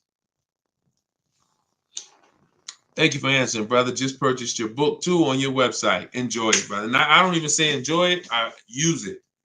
Use it. And there's 2 ways to use it.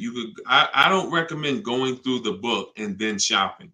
I recommend you don't, the book is written in a way where I ask you, it's like if you called me and said, hey, D, what's my first step?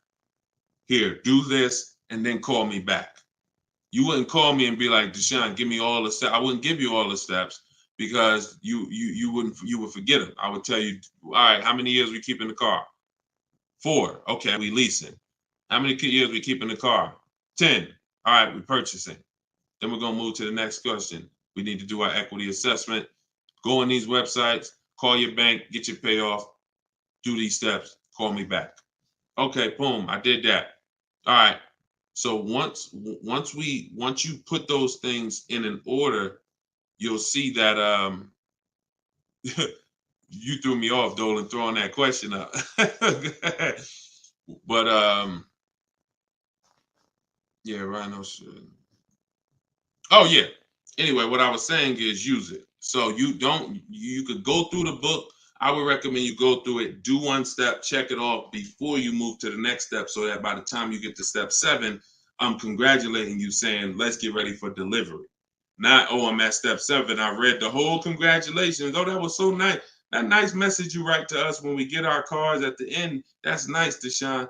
You shouldn't be reading that until you got your car. You get what I'm saying? I'd rather you go through the book that way. It'll be a lot quicker, a lot more effective for you. All right, but use it. Use it. Great. All right, Dolan, throw that up for me now. Thank you, man. Appreciate you. Okay, Freon on YouTube said, what about refinancing when the rate drops? Absolutely. If I'm buying a car and I'm paying a high rate, what is considered a high rate, 7-8%, depending on the gun. Now, there are times where rates are high. That's the best offer you could get. But there are times where we know rates are 3%, 3%, 4%. There's time when the rates was 2 and change from the credit unions and things of that nature. So, relative to what they've been, these rates are high. So, yes, as long as you have a great car, the goal is always to get a great car. You could change the loan, like Freon said, by refinancing. So let's say I have horrible credit, 400 score, I need a car. I'm going to make sure the car I get is absolutely a great car. I mean, it must last. This is the thing you need to be looking for. I need to make sure I'm getting a car that's going to last, because I could always fix the loan. But if you fix the loan, refinance, but you got a bad car. You got a car with 100,000 miles on it, and now you're saying you're going to keep it 8 years. You're not keeping that car 8 years in a lot of cases. It has too many miles on it. So you should be shopping for a car saying, okay, I'm planning on keeping this 18 years. I want to get myself something with 60,000 miles. Now that might mean you can't get the big SUV. But if you get the big SUV and then the car breaks down in 4 years, it defeats the purpose anyway. So you could always fix the loan. Don't get a bad car. Very, very important. Or that really destroys a lot of these long-term plans that you need to have. Okay? But yes, everyone will be refinancing when the rates drop. That's for sure. Go ahead, Dolan. Next one, please. Great questions. Great questions. Yes, these are some great questions. From TikTok, I have a car with a lease ending in a couple months. Buyout is 35, but Kelly's Blue Book is 44. Should I buy out the car with the option to sell after? We don't usually buy leases, in fact, ever. Why are we so big on buying our leases? Who told us that was a good idea? Who told us going from buying? Think about this. 3 years ago, I drove off the lot with a very nice brand new car that I was paying, hopefully, a decent payment on. Why am I going to stop doing that to now buy a used car? What's the benefit to us buying these leases out? Maybe I don't see it, because what I explain is it's a horrible idea. It's a horrible idea. One exception, if you're keeping the lease 8 more years after you buy it, then it's fine, because it's just like you bought a used car. So you really kept the car how many years if you leased it for 3 years and you're keeping it another 8? See what I'm saying? 11 years. So you're going to win. It's still a bad idea, but you'll win somewhat if you keep the whole car 11 years, because I'm going to tell you why. Once you get the used car, you reset everything. You got that's a whole separate transaction. If you lease a car, your payment on that lease is going to be, let's just say your payment on the lease is $450 a month. What you're going to find in most cases, if you buy the lease out, to get a $450 a month payment, you got to take a 6-year loan. To get a $450 a month payment, you got to take a 6-year loan.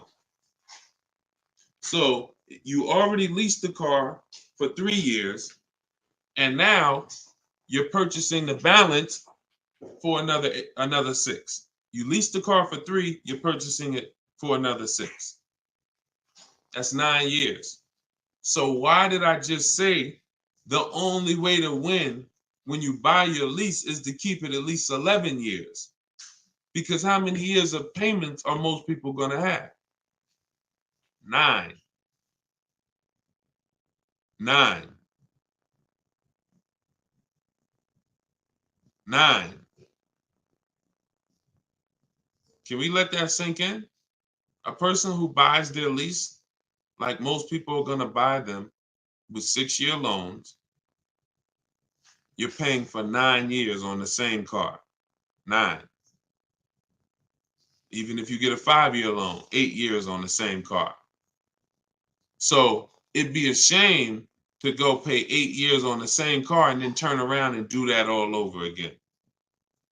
So you want to keep it long enough to at least, hey, I had 2 years of no payments though. I had that car 11 years. I only had 2 years of no payments on it. That's a pretty bad way to live.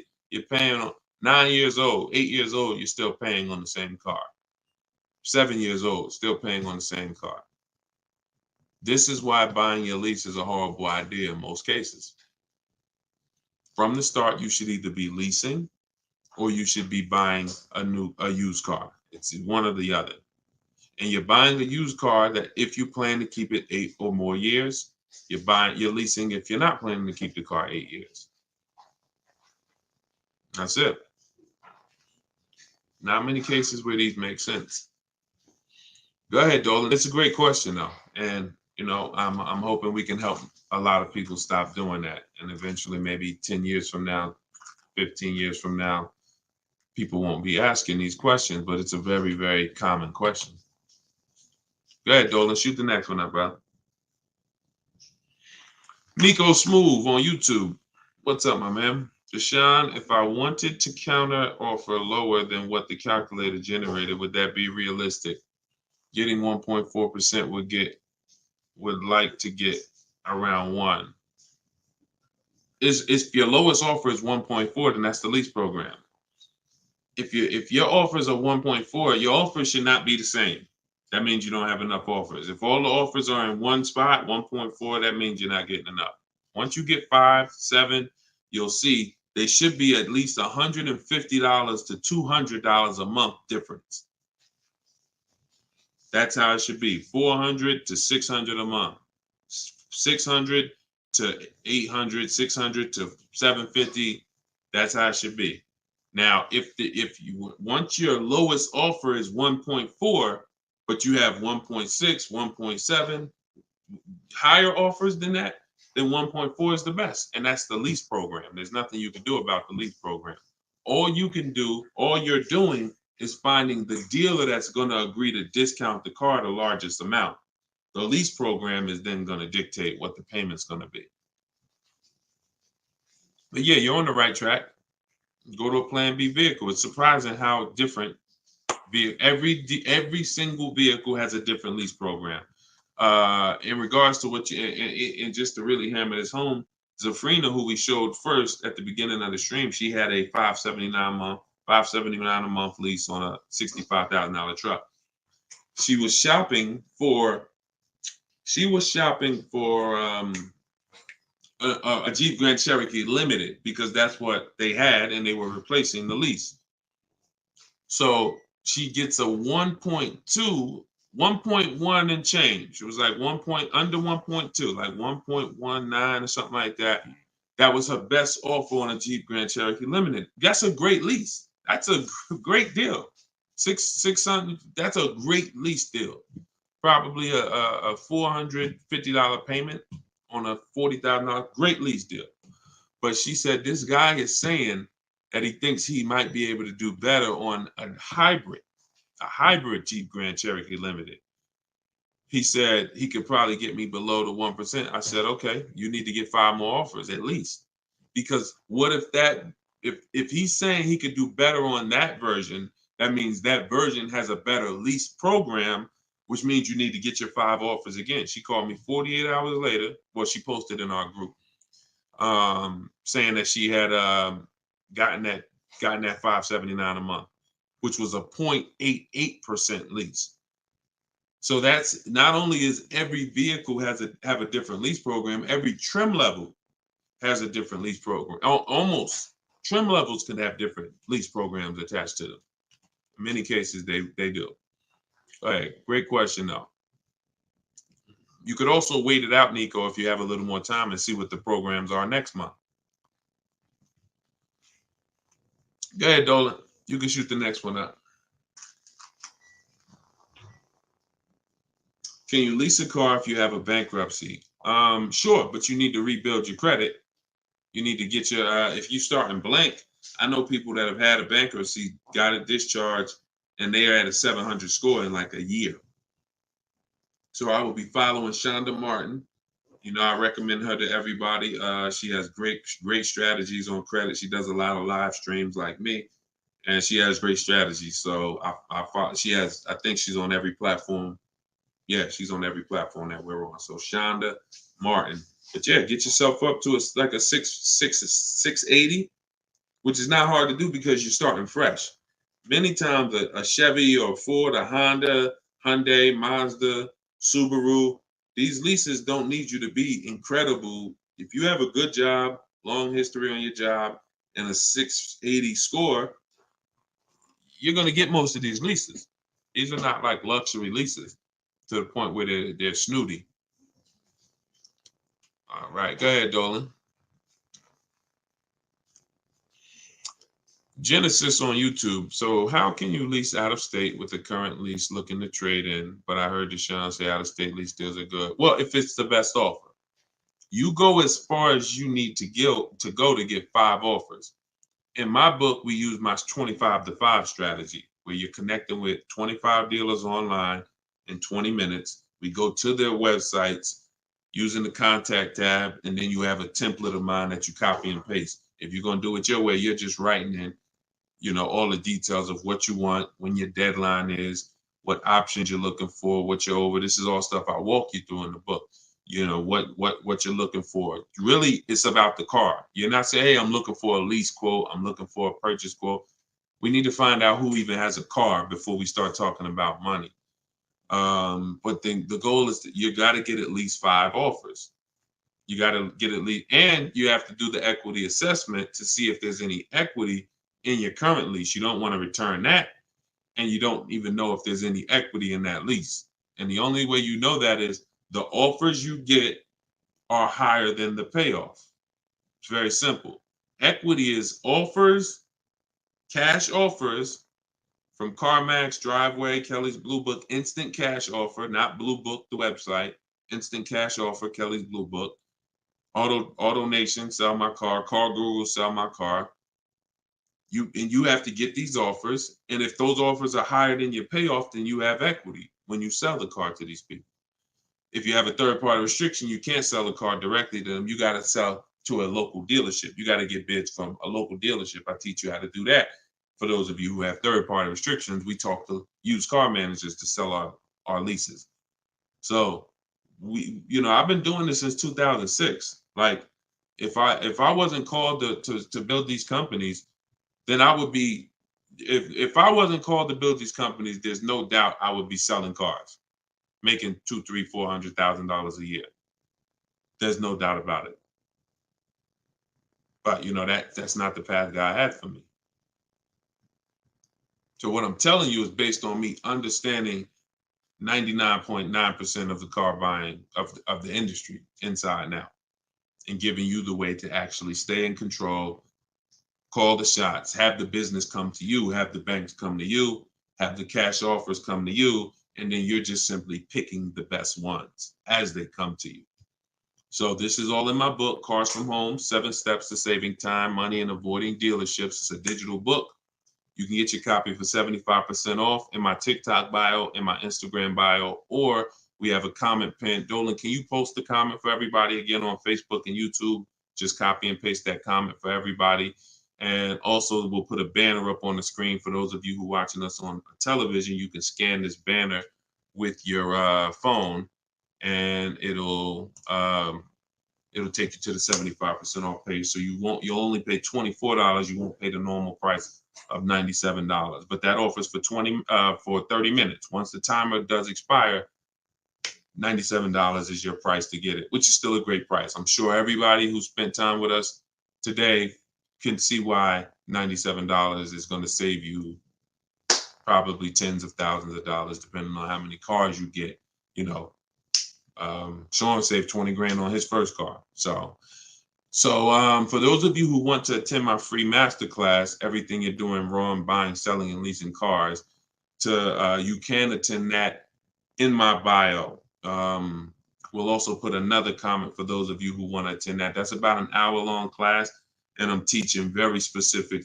You'll need a notepad for that. That's not just Q&A, although we do Q&A after. So you guys can go watch that, and so we'll put, and that's also in my Instagram and my TikTok bio. So the information's available, y'all. That's the whole point. There's no excuse. Everything that we talked about today is really financial awareness, financial literacy that you have not learned.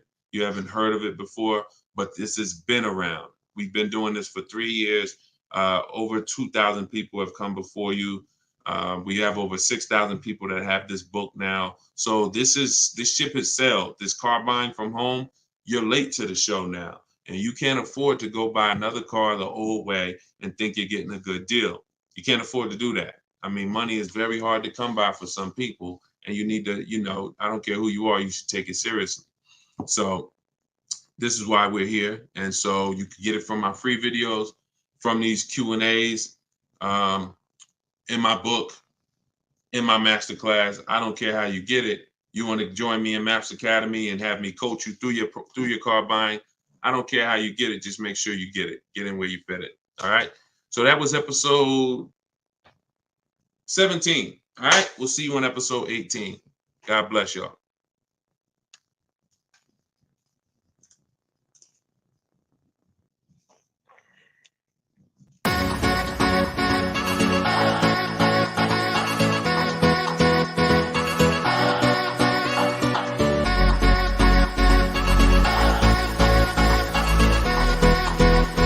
The worst possible thing you could say when you walk into a car dealership. I spent 5 years with Mercedes-Benz, 5 with General Motors, and the worst thing a person could say when they walk in is, if you could just get me to this payment, we got a deal.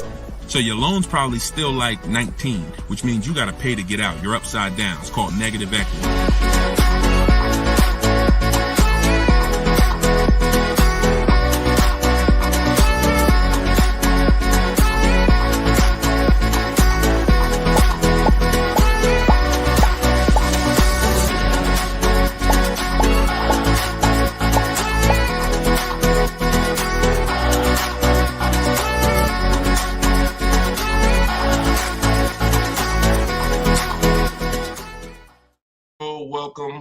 Welcome.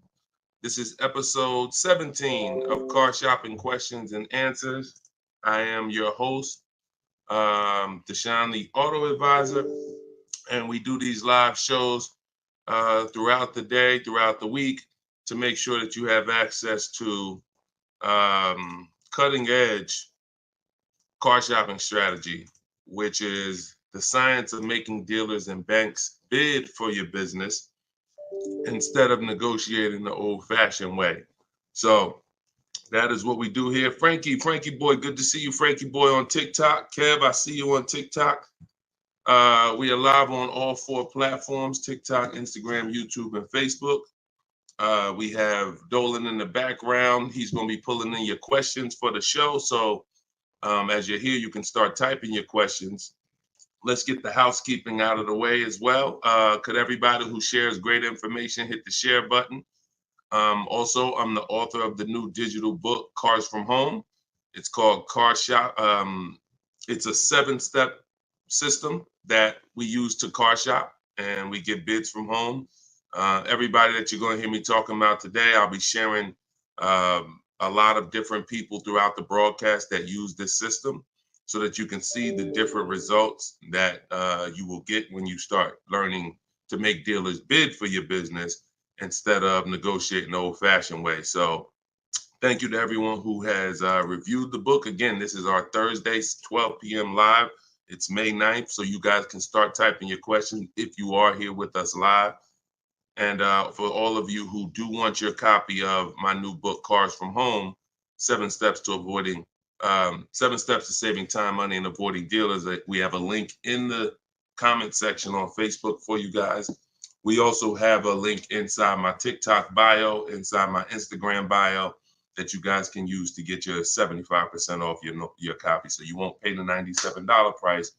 You'll pay $24, but it's only for 30 minutes. So once the 30-minute timer is up, the price is $97, and it's a great price. So all of these people you'll be hearing throughout the show have used the strategies that are in this book to save thousands and thousands of dollars from home. And that's where I'd like you to be as well.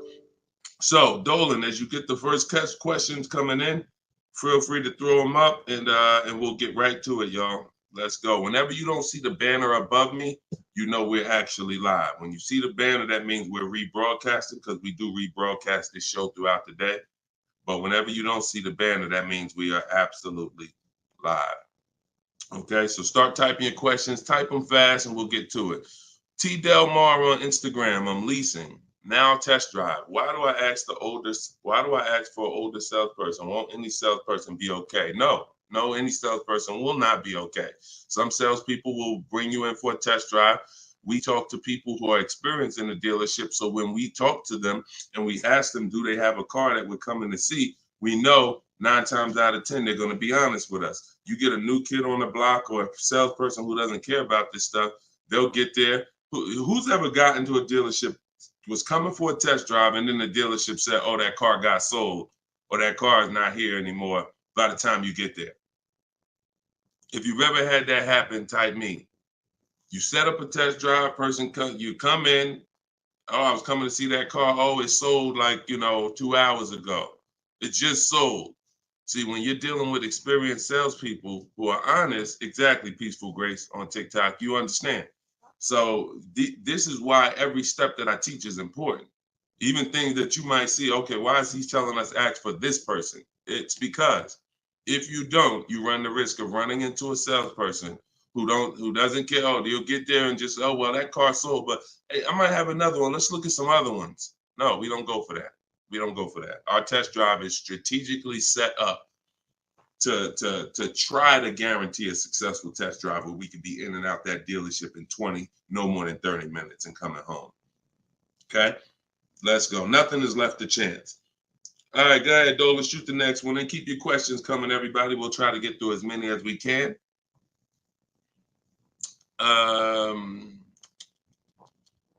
I see you got all right, we got one that just came in on TikTok. We'll give everybody a chance to come on in and start typing your questions. Try to type them all in one question, kind of one long question versus, continuations and continuations. Shaderick Will on TikTok. How do I get out of a finance contract without it being on my credit as a repo? How do I get out of a finance contract without it being on my credit as a repo? Well, let's talk about how not to do it. If they take the car back because you didn't pay them, that's a repo. So if they take the car back because you didn't pay them, that's a repo. So if you do that, that's a repo. So let's talk about how not to do that. You could sell the car. The only way to get out of a car without it being a repo is to sell the car. So you need to find out what your equity position is in the car. You need to call the bank, ask them how much you owe. That's called a payoff. Get your payoff amount, how much you owe, and then you're going to get offers. You're going to do what we call an equity assessment, where you go into the 6 online car buyers and you get you get these bids. CarMax, Driveway, Carvana, Kelly's Blue Book Instant Cash Offer, AutoNation Cash Offer, and Car Guru's Sell My Car Cash Offer. Those are 6 different cash offers that you're going to get, and whichever one's the highest, that's the one you would take. What's up, Dave DFW? I see you. What's up, Yono? That's how you get out of the car. The only way you're going to get out of a car you want to replace people is to sell your way out of it.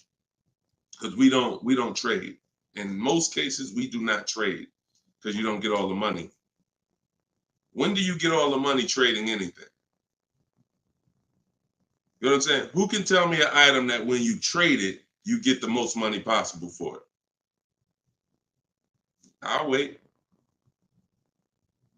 Anybody? What's up, Bobby I Modern? What's up, Bell? See what I'm saying? So we understand. You're not going to get all the money of anything trading it. You sell it. That's the way. And most times you guys are taking $2,000 to $3,000 to $4,000 less for your vehicles, trading them. You're losing. See, again, you can't take the price, the monthly payment seriously, but not take the price of the car you're buying seriously. Not take the shopping for your interest rate seriously. Not take the selling of your old car seriously. Because you may be more focused on saving $1,000 off the price of the car you're buying, but you're not putting that same energy into how you shop for your loan. You're giving the bank $2,000 or $3,000 more because you're paying higher interest. Or you're not doing this bidding process. You're trading in your cars and you're paying $1,000, you're getting $1,000 to probably $4,000 less than what you would get selling these cars to online car buyers. So that's how you get out of a car. Only way you can do it is to sell your way out of it.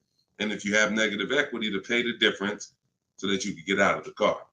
But if you just let them come take the car, you can finagle anything you want to try to not have it be a repo. It's a repo. It's a repo. And so the time 3 years ago, everyone could have sold their car and really got out of them because the prices of cars were so high. What's up, Alan Denson? Thank you so much. Appreciate you. Yeah, so that's it. Go ahead, Dolan, shoot the next one in. This is our Thursday live show. My man, Alan Dawson, appreciate. Oh, Alan Denton. Yep, appreciate you, man. Thanks for supporting the broadcast. This one's Optimal Living from TikTok. This is our Thursday, May 9th live show at noon. So whenever you guys don't see the banner above me, that means we're live. You can send your questions in, and we'll try to get them into the show. Grand Rising, I want to buy a used approximately $10,000 or less. Approximately $10,000, less than 100,000 miles, 1 or 2 owners, like a Honda, Hyundai, Volkswagen, good gas mileage, easy to repair. Any suggestions? Well, you have a lot of filters there. If you were buying under 10 grand, I would be looking at Facebook Marketplace. I would be looking at Facebook Marketplace because our used car strategy is to look at all the marketplaces where cars are. These are, AutoNation, Auto Trader, Cars.com, Car Gurus, Carfax.com, CarMax, Carvana, Driveway, and eBay Motors. But if we're looking at a car that's under 10 grand, I would certainly be looking at Facebook Marketplace. Facebook Marketplace is where you're going to try to find a private party owner, not a dealer. Not a dealer. You're trying to find a private party owner that's going to sell you the vehicle, private party, not a retail purchase. A retail purchase is at a dealership that has done reconditioning on the vehicle to prepare it for the market. And so you're paying for that. You're paying probably 10% more for a retail purchase because it goes through the retail process. But if I'm spending under 10 grand, I'm looking at Facebook Marketplace to get a private party sale where I could save probably another 10%, maybe a little more below the retail price. But that's really depends, price specific. Same thing with selling cars. When we get our bids, if our car is worth less than 10 grand, we usually I always tell people, it's in my book, if the car is less than 10 grand, when you get your offers, you could get probably 1,500 to 2,000 more listing it on Facebook Marketplace. So if my highest offer might be for 8 grand from CarMax, everyone else is offering me 7 and 65, and I'm gonna throw it on Facebook Marketplace if I have the time, and I'll sell that car and usually get a $1,500, $2,000 above. So it's the same difference. I would shop on there if I was looking for a car under 10 grand. I would sell on there if my car was worth under 10 grand. See, when you start going with cars that are worth 15, 20,000, trying to put them on Facebook Marketplace, most of the buyers there need a loan. Most of the buyers on Facebook Marketplace need a loan. So when you get there, they're not going to be, most people don't have 20 grand to bring a private party. That's just most people. So the buying pool is very small for 15 to 20 grand, 30 grand private party. But the buying pool is very big for under 10 grand private party. So you always want to go to where the buyers are, where the best opportunities are. So yeah, that's what I would be doing. Great question, Optimal Living. All right, keep the questions coming, y'all. I see Sharita said, hey, I got the book. I'm stoked. This is great info. Thank you so much, Sharita. Enjoy it, use it. The things that are in my 7-step book, y'all, is everything you're learning right now. So everything that I'm teaching you is out of one of my 7 steps in my car shopping process. My book is called Cars from Home. So it's all designed to teach you the science, walk you through the science step by step of doing 90% of your car purchase from home 90% of your savings are done at home, not in a dealership. The only thing we're doing in a dealership is test driving, is having our car appraised if we have a third-party restriction by a used car manager, and picking up our car if they don't deliver. Those are the only three things we are doing inside a dealership. All the negotiating, the price saving, the shopping the market, the research, the working with the bank, that's all done at home. And some people, some of you are going to do 100% of your purchase from home. If it's a new car or a lease, some of you could do 100% of it, because if the dealer delivers, literally you never went into the dealership except for the test drive, and then we get our bids and we make the we accept the best offer. This is somebody who just got a bid. You can see the dates not too long ago. Look, I contacted 25 dealers. Some of you know my system is used to, we connect with 25 dealers, with our goal being to get 5 offers. Because what percentage of offers is overpriced? Let's see if anybody on here knows. If anybody's been spending time with us, this might be a lot of your first time with us on the stream, but what percentage of dealers is overpriced? Let's see who knows. And this is why you must get at least 5 offers. At least 5 offers, because what percentage of dealers are overpriced, everybody? Let's see. All right, we may got a lot of new people on here. Maybe nobody knows. No, not 100%, Twan. Not 100%. Thank you, T. Delmar. 80%. Exactly. 80%. T. Delmar Instagram got it. 80% of dealers are overpriced. Now, this is not my opinion. I'm telling you guys. I've been working with people all around this country. I opened up my car buying school, Maps Academy, 2021. We have probably over 6,000 people now that have our book. So people report deals to me. I have hundreds of people who over the years report their deals to me. And that's what we see. We see 80% of the quotes we get are higher than the best quote. So when you get your 5 offers, one of them is going to blow the other ones away, but the other ones are going to be significantly higher. And when you look at somebody like this is Teddy. Teddy he said, I received 10 offers. He said, I only use the scripts provided. So in my book are the scripts he's talking about that you copy and paste. This dealer's initial quote came back at 937. Using the counter offer calculator, which you have in my book as well. Using the counter offer calculator, I countered at, I closed on this, wait, hold on, I can't even read. I closed on this 2024 BMW i4. MSRP is $73,855. $73,000. Pay attention to this, y'all. I counted at 829. He came back with 856. My highest offer during this process from a different dealer was 1123. My local dealer, there's a lot happening here in this post if y'all pay attention and dissect it. My local dealer came in at 986 and even told me in an email that he didn't think I'd find a better deal out there. I didn't speak to one salesman on the phone until after the credit was ran and the deal was secured. I even got them to cover my last 2 lease payments. This is how you get, see, if I was to ask Teddy right now, Teddy, bet me $1,000 that there's not a better deal out there. He'd most likely take the bet because he connected with 25 dealers. He got 10 offers. He used it. You can never accept a deal without countering, because we don't know what the bottom is until they say no to the counter, or until they say, no, I can't do that, but I could do this. Now we know they're at the bottom. So all of this stuff can't happen. You're not going to have price assurance, which means you guarantee you paid the lowest price, and you're not going to be able to get these numbers until you sit at home and start getting the offers at home.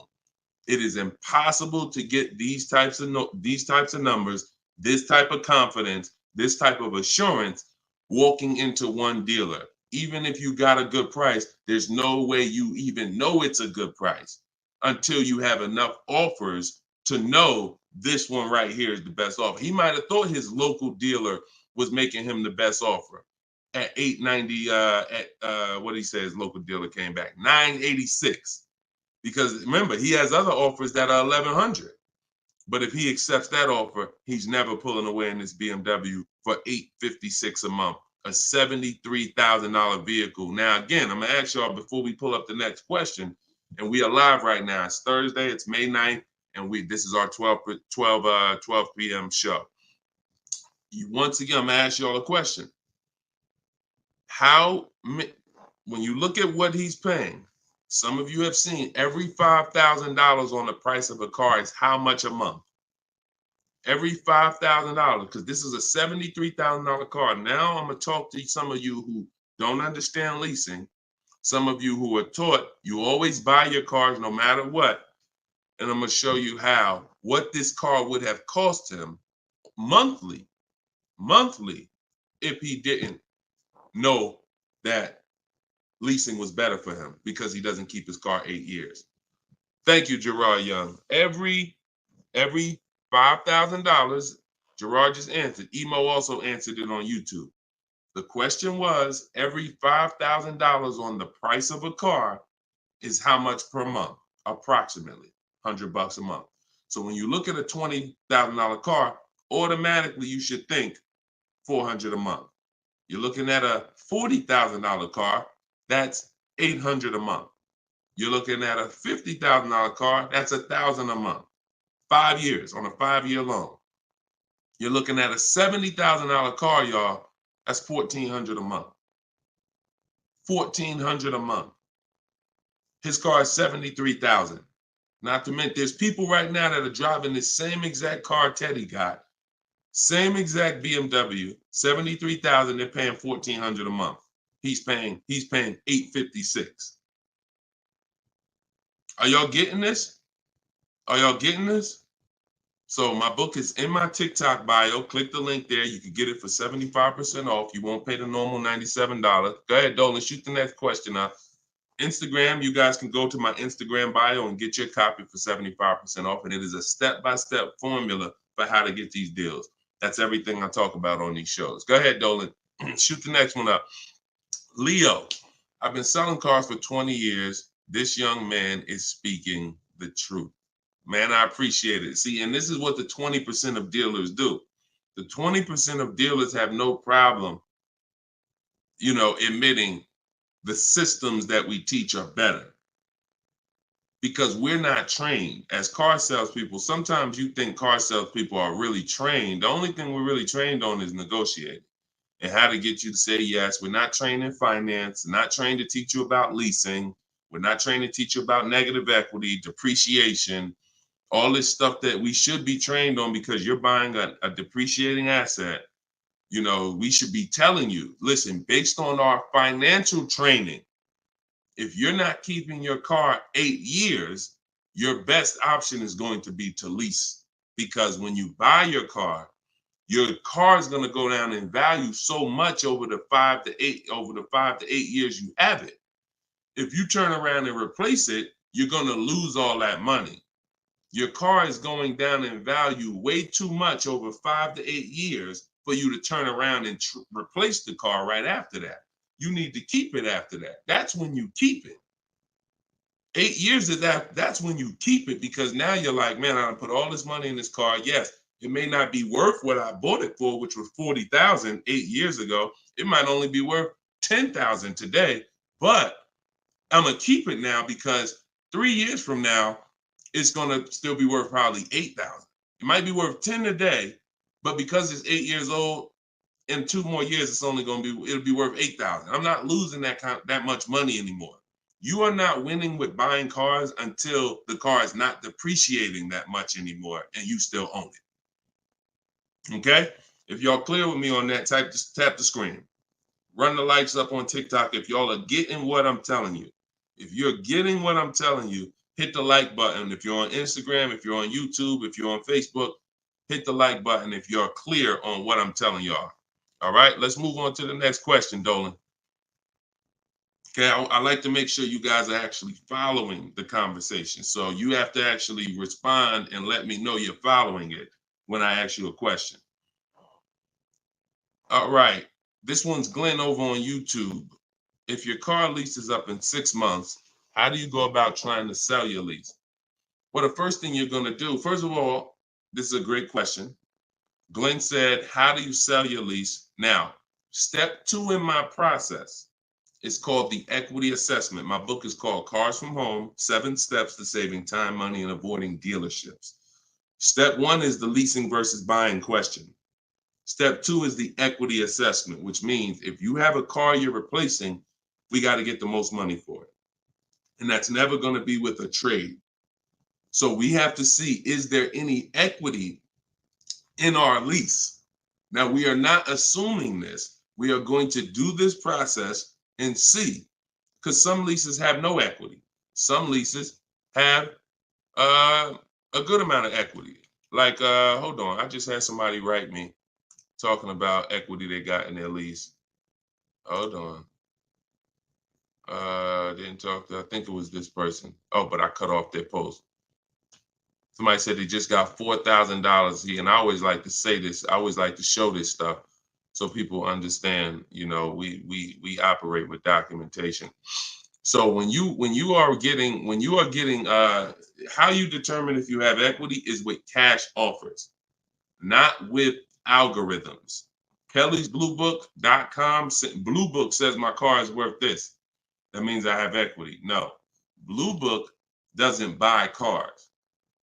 So what you want to do is you want to determine if you have equity by calling your bank. You're going to get your payoff, which is how much you owe. And then you are going to go on the websites that I'm laying out for you. It takes you 20 minutes. If you can't take 20 minutes to go on a website to fight for your money, you don't deserve it. You're going to CarMax, you're going to Driveway, you're going to Carvana, you're going to Kelly's Blue Book Instant Cash Offer, where they connect you with a local dealer to get a cash offer. You're going to Car Guru, Sell My Car, and you're going to AutoNation, Sell My Car. And that's going to give you up to 6 offers. And if you have a lease, you need to ask your bank, do you have a third-party restriction? And if they say you have a third-party restriction, then if you have equity, you're going to be selling to a local dealer, not to one of the local online buyers. If you don't have a third-party restriction, we sell to the highest online buyer. If you do, we sell to the highest bidder among used car dealers. So it's just simple. There's different processes. I don't teach one size fits all car buying. So some of you who have a lease with a third-party restriction, you're going to use one strategy. Those of you who don't have a third-party restriction, you're going to use a different strategy. Those of you who don't have any money you owe on your car is paid off. You don't need to call your bank. You just need to go on those websites and get the offers. So, and when you're on there, if you have a lease, there's going to be a part where it says, is your car owned, financed, or leased? You want to put owned. It's very important. Don't put lease because it triggers something in their websites. So that's step 2. I go over this thoroughly in my book. This is called the equity assessment. You can't, listen, you need to get bids. Bids. That is my favorite word, that multiple offers. The reason why you are not saving the money that you could be saving is because you're not getting bids. The reason why you don't have the confidence when you leave a dealership that you got the best price is because you're not getting bids. It's very simple. Start getting bids and you're going to save more money and make more money selling your cars. And you'll see why we don't trade in cars. That's the equity assessment. Okay. Step 2 in my book. Go ahead, Dolan. Shoot the next one up. All right. Yep. Wanda said my last lease had 5,000 in equity on TikTok. Amen. I sold the lease a couple years ago when prices were super high. I made $10,200. My mother did. I made $9,000 on my Jeep Grand Cherokee. That was in 2021, I believe, 2021. Yep. It was ridiculous money. So the 9, 10 grand, 12 grand lease, those are not really there anymore. But we still see people that are making 2 and 3 and 5,000 for sure. Rudy on Facebook, how are you? Good afternoon, Deshone. I'm new to the live stream. Welcome. Who's new to the stream? If this is your first time here, type 1. Type the number 1 if this is your first time here. I'm looking for a 2020 SUV, Mercedes GLB 250, 4MATIC, less than 20,000 miles. Drives over 120. I see you, Yvette. Drives over 120 miles daily. We have been looking in different car websites. Still haven't found one that matches our max of 30K.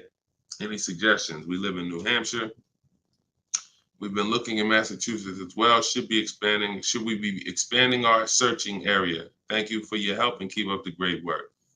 Absolutely. Yes, you should be expanding your search area.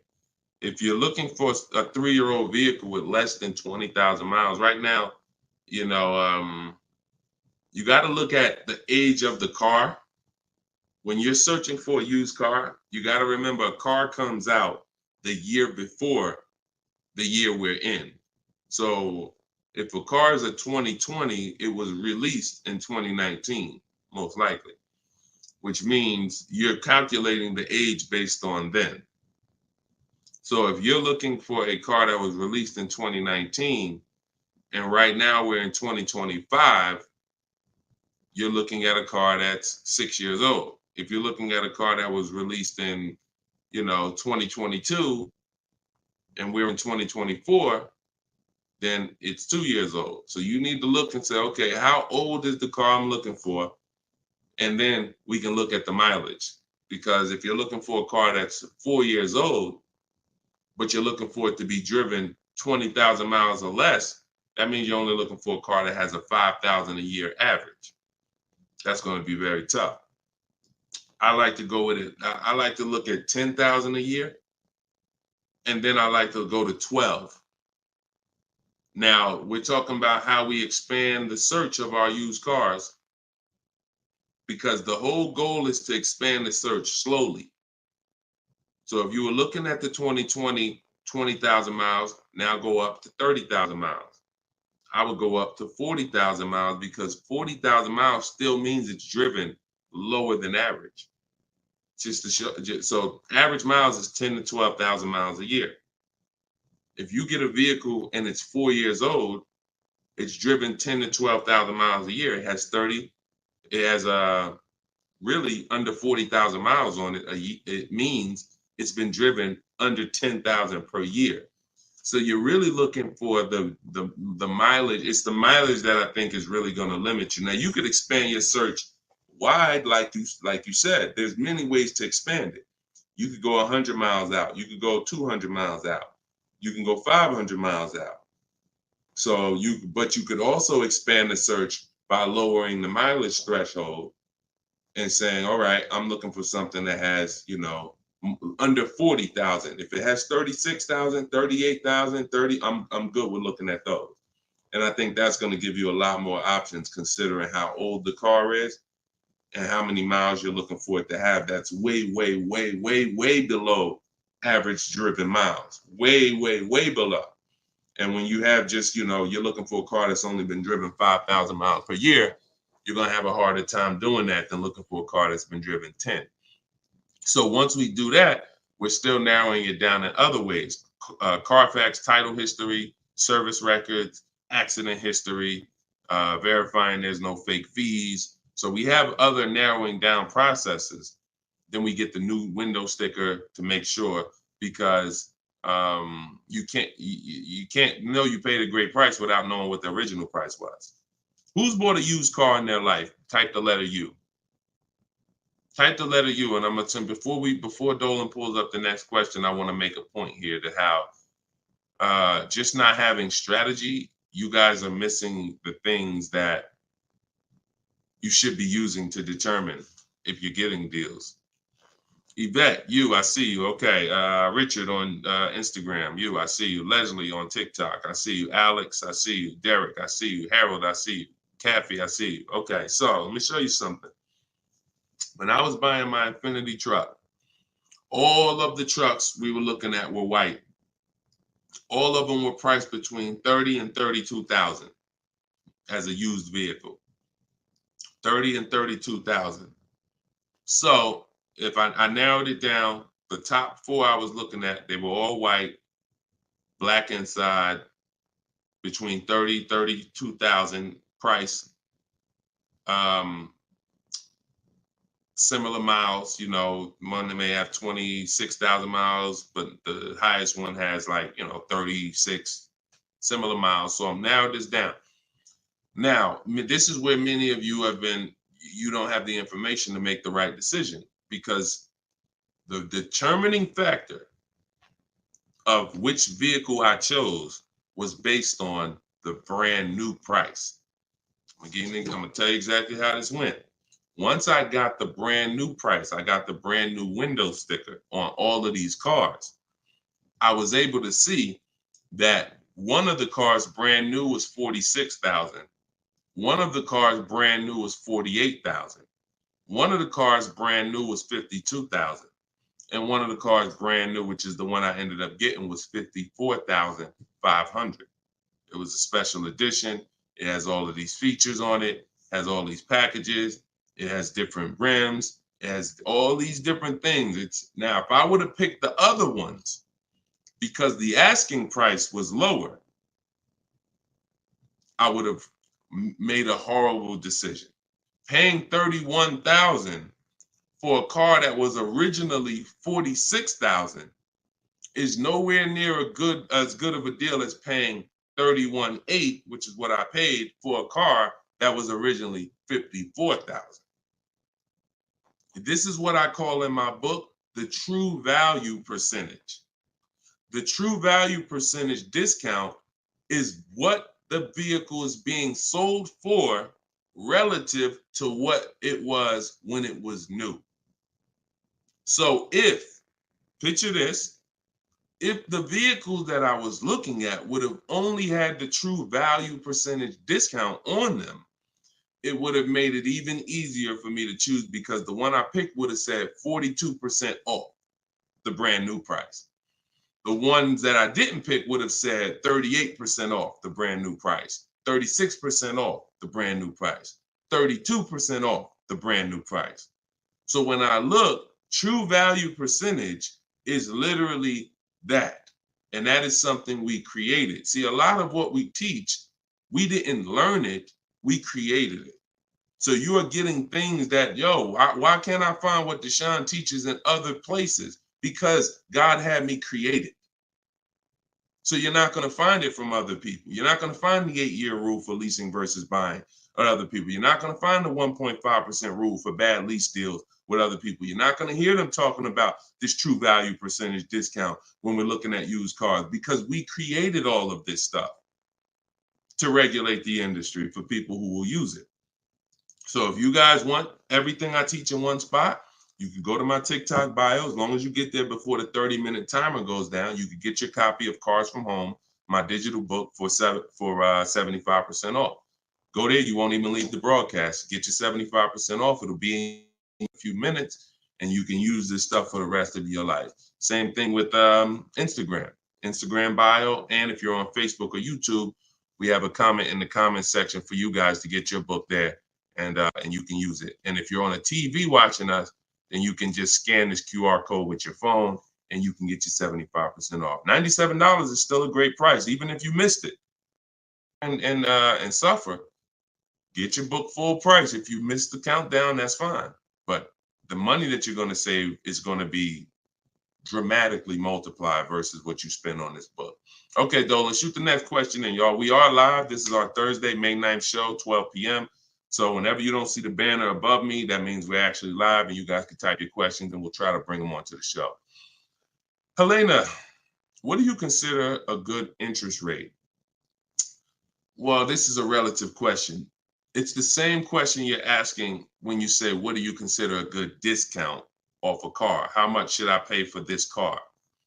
We only pay when someone wins the bid. So we teach something called the bank bidding war, which I also created. You have been taught that, don't let these dealers run your credit, or always get, who's been taught any of this stuff? Always get your own pre-approval You know, never use the dealer's banks. Never, you know, all of this stuff. Any way. We teach a process that the credit bureaus allow. The credit bureaus allow us to have an unlimited number of banks and credit unions run our credit with a hard pull, as long as it's within a certain period of time. As long as it's within a certain period of time, when that time expires, they are going to have that weigh on our credit as one hard inquiry in terms of how it affects our score. See, normally when you have a bank run your credit with a hard and then another one, and then another one, each hard inquiry affects your credit. But when you do it the way it was meant to be done, and using the bank bidding war, if one hard inquiry would have dropped your credit 10 points, 20 of these hard inquiries is going to drop your credit the same 10 points. So the way it's done is there's 3 rounds to it.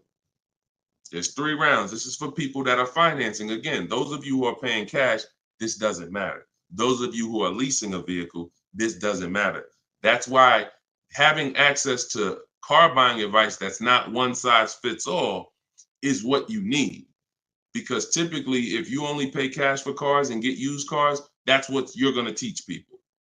So everything has a different place. So those of you who are financing a new car or a used car, you're going to use the bank bidding war so that you don't have to ask this question. This is the answer to Helena's question. How do you know? What do you consider a good interest rate? It's who wins the bid. So there's 3 rounds to it. The first thing we're going to do is see, are there any special interest rates on the car we're shopping for? So if we're shopping for a Kia Optima, a Kia K5, and all right, let's see, are there any special interest rates on it? Are they doing anything like 1.9% financing? Are they doing 0% financing? Are they doing 2.9% financing? Anything special? We also need to know how much the term. What's the term? Some people only do 0% for 3 years. That means you got to be able to pay the car off in 3 years or you can't take the deal. If it's 0% for 60 months, that's different. You got a 0% 5-year loan. You got 0% 6-year loan. So we need to see, is there anything special on the car? We do that for new and certified pre-owned, if we're looking for a certified pre-owned. Now, if we find something, sometimes that could prevent us from even needing to do any other interest rate shopping. If they're doing 1.99 for 60 months, you're not going to find better than that. No bank is going to do better than that. So that's why it eliminates the rest of the rounds in the bank bidding war. Eliminate it. But let's just say that there are no special interest rates. Now we're going to revisit the bank bidding war in round 2, which is after we find the best price on our car. See, because some of you, when you go shop for a car, you're thinking, how much should this car cost? Oh, what's the monthly payment should be on this car? The monthly payment is between you and the lender. It's not between you and the person you're buying the car from. See, this goes back to our point, which is you must set up your car buying transaction from who you're getting your loan from. The process of shopping for the best price on your car is different, or should be different. If you listen to me, it will be different than the process of you getting the best price on your loan. The best price on my loan is a different process than getting the best price on the car I'm buying. So now, once I start now looking for my car, getting my bids, get the best price on my car, now it's time to come back and get the loan involved. See, many of you are focused on what the best monthly payment is on the car, but you're not focused on finding the dealer that is the lowest price. That's focus number 1. Before we think about what is our monthly payment, we are thinking about what is the dealer? What's my process for finding the dealer who's going to sell me this Kia K5 for the lowest price? Who's going to sell me this $40,000 car for the lowest price? Once I find that dealer, Now it's time for me to come and get start shopping for my loan. See, and the reason why this works so well is because there's a process to it. We're not winging this. The reason why any fighter who goes into a fight and they're winging it, they are in a position of struggle. We don't wing it. That's why when you see my 7-step process in my book, it's 7 steps. In Matt's Academy, my car buying school, it's 7 steps. Whether it's video, whether it's the book, it does not matter. It's 7 steps because the process does not change. A process should not change based on whether you want a new car, used car, a lease, a luxury car, an exotic car. It shouldn't change. So once you find the best price on the item, now you're coming home and you are going to now contact online banks, your bank, your credit union, and you're going to get all their offers. This is round 2 of the bank bidding war. Round 1 is any special interest rates on the car. No? All right. Then we go find the best offer on our car. Now we're going to start round 2, which is our bank, our credit union, online lenders, all submitting bids for our rate. Round 3, once that's done, round 3 is we call the dealer who we have the car on hold with, and we tell them the best rate we got, and we give them a chance to see if they can beat it. That's round 3, because the dealers have another 5 to 7 to sometimes 10 banks. So see if they can beat it. So now you have 3 rounds of individuals competing for your interest, for your loan, to give you a loan. 3 rounds. First is the special rates. Second is you, your bank, your credit union, online banks. Third is the dealer's banks. And so when you leave, you already know I got the best interest rate. I guarantee it because I had 15, 20 people competing for my bank, for my loan. And that if you do that correctly, you are going to see that it weighs on your credit at the end as the same as one hard inquiry. That is what the bank bidding war. When you get my book, I email you a copy of the bank bidding war with it because I haven't merged the bank bidding war into my book yet. That's an update. Yes, that's an update. So all of you who had the book prior, when I update the book, you get the new book. You get the new book. That's another reason why having a digital book is the best way to do this. Because when things change in this game, when websites change, people go out of business, I update the book so that things can stay fresh. That's a beautiful thing about having a digital book. So the banner is on the screen. You guys can go to deshonesbook.com on Facebook or YouTube. You can scan the QR code with your phone because everyone can get your copy for 75% off. You won't pay the normal $97 as long as you get to either my TikTok bio or my Instagram bio before the 30 minutes is up. Okay, that's a great question, though. And what we're doing is we're going a little deeper. I've had tons of shows. We've done tons of streams where I was doing these rapid fire answers. This is episode 17. So what you're going, or 18. So what you're going to see is we're going a little deeper on certain topics as we're led to. So go ahead, Dolan. Next question. 5 though. No, I'm not streaming on Twitch, Matt.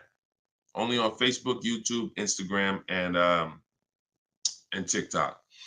This is Lauren over on YouTube. Used your system just last week to lease a new car and got a 2024 Tiguan, great, at 1.1% after getting 6 bids. Now you talking, Lauren. It was the most enjoyable car buying process I've ever had. Thank you. Do we see what let me screenshot this here. This is what we're talking about, Lauren. This is what I am talking about. See, Lauren didn't know me. See, here's how different information changes things.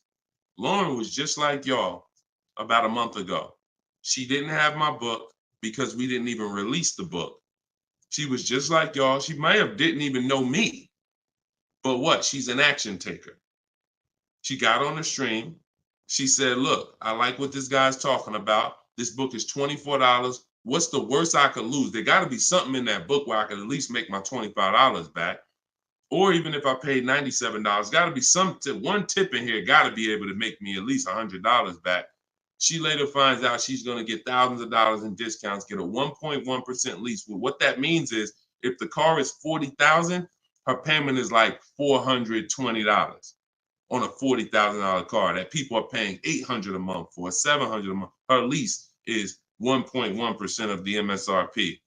So because she's an action taker, she went forward, she got the book, she used the scripts, she said, I'm done with the old process. I'm willing to unlearn my old way of shopping, and I'm going to relearn this new way to shop. That's why, you understand? That's why it's all about unlearning and relearning. You understand? And she's able to reap the rewards of not just saving the money, but receiving empowerment. Because this is the only way to car shop empowered. You could go negotiate. Not only are you not going to get the money off that we're getting, because if you're negotiating with an 80% dealer, there's no way for you to get these prices. So if you're in a dealer, yeah, they'll take off money for you, but their price was so high to begin with that when they take off the money, you're still higher. An 80% dealer is the overpriced dealers. You can't negotiate them down to the best price. So even if you did that, you still wouldn't have the empowerment of letting the business come to you.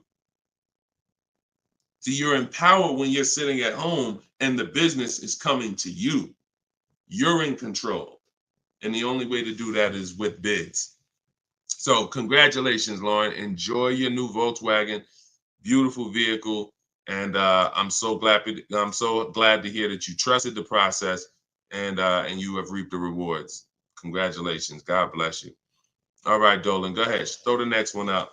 We are live, y'all. This is our Thursday, May 9th, 12 p.m. live stream. So if you don't see the banner over my head, we are live. You can ask your questions. We'll try to get them in the show. Wanda Lopez Smith on TikTok. Leasing companies not allowing third-party buyouts. Yeah, I explained that. If we have a third-party restriction, we're going to sell it to a local dealer. But we still get bids. We still need to get bids from the online car buyers to know if we have equity. If we have equity and we have a third-party restriction, we're going to sell it to a used car. Like if I had a BMW and there's a third-party restriction, I'm selling my BMW to a BMW dealer. I have a whole script in my book for how we do this. We talk to used car managers, and I'm going to have a used car manager buy it. See, some of you bought your car because you saw the third-party restrictions and you bought it and resold it. I don't like doing that because when you buy it and resell it, you have taxes, you have fees that you're going to pay. When you sell to a local dealership, sometimes they don't pay the taxes and there's no fees. So buying and reselling, you're eating up like probably $3,000 or $4,000 of any equity you would have. So yeah, we've been getting out of the, we've had a process for third-party restrictions since they started them in 2021. We've had a process for how we were going to sell our cars and get our equity, even with third-party restrictions. So that's never stopped us. Never stopped us. Good, great question. People like the live view have no clue how valuable his information is. Appreciate you, Belle. Thank you so much. Only people that know how valuable the information is people who use it. People who watch, there's a saying, you can't be a hearer of the word. You want to be a doer. A doer. A lot of people hear. A lot of people hear because we want our ears tickled. But it's the doing that leads to the savings. And in our case, what we're asking you to do is easy.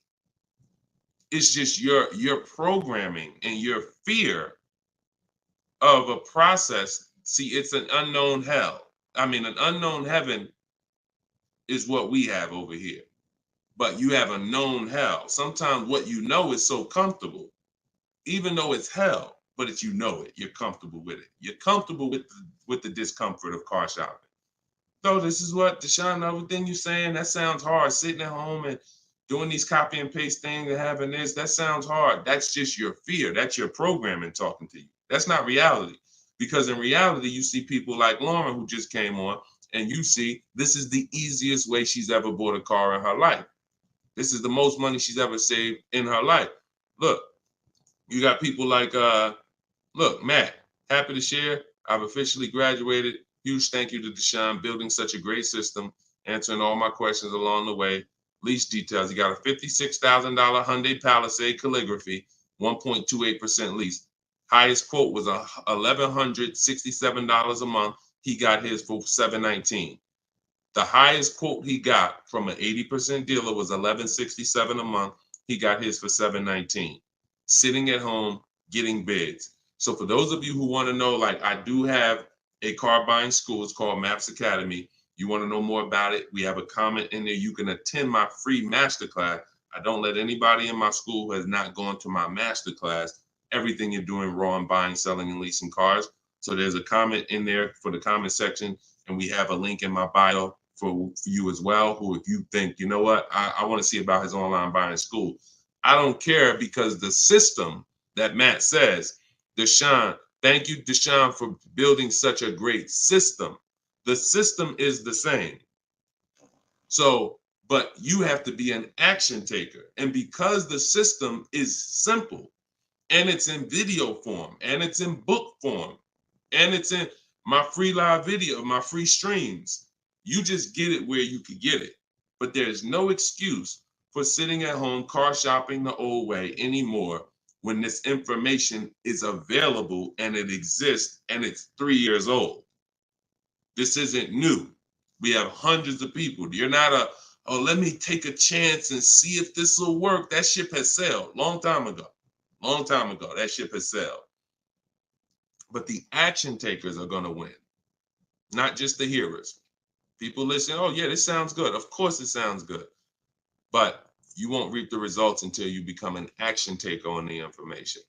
Okay, so those of you who want the book, it's in my TikTok bio, it's in my Instagram bio. You'll have access to these strategies for the rest of your life. All right, Dolan, shoot the next question up. We got some great questions coming in today. This is our Thursday, May 9th live show. So we are live right now. It's our 12 p.m. stream. Melanie from TikTok, what do you recommend for a young adult that is first-time car buyer that has no credit? I would recommend you save up. You get something that we call a smart car. That's not one of those little cars that you heard. It stands for saving money at the right time. I got a car that's my point A to point B car because I work from home. I got a car. It was literally $4,000. I got it from a grandfather over in South Orange. He was 98 years old, and he still drove until he couldn't drive anymore. Car had 72,000 miles on it, and I got it for $3,750. Literally, it was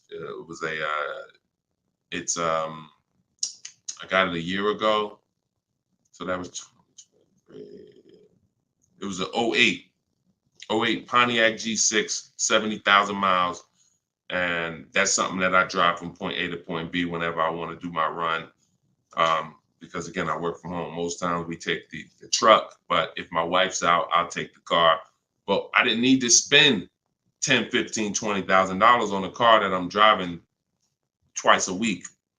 So what I would tell you for you is, if you need transportation, you want to get it reliably, save up some money, get yourself a private party sale on Facebook, pick it up for a couple grand, but you have to be diligent. You want to find it from an owner.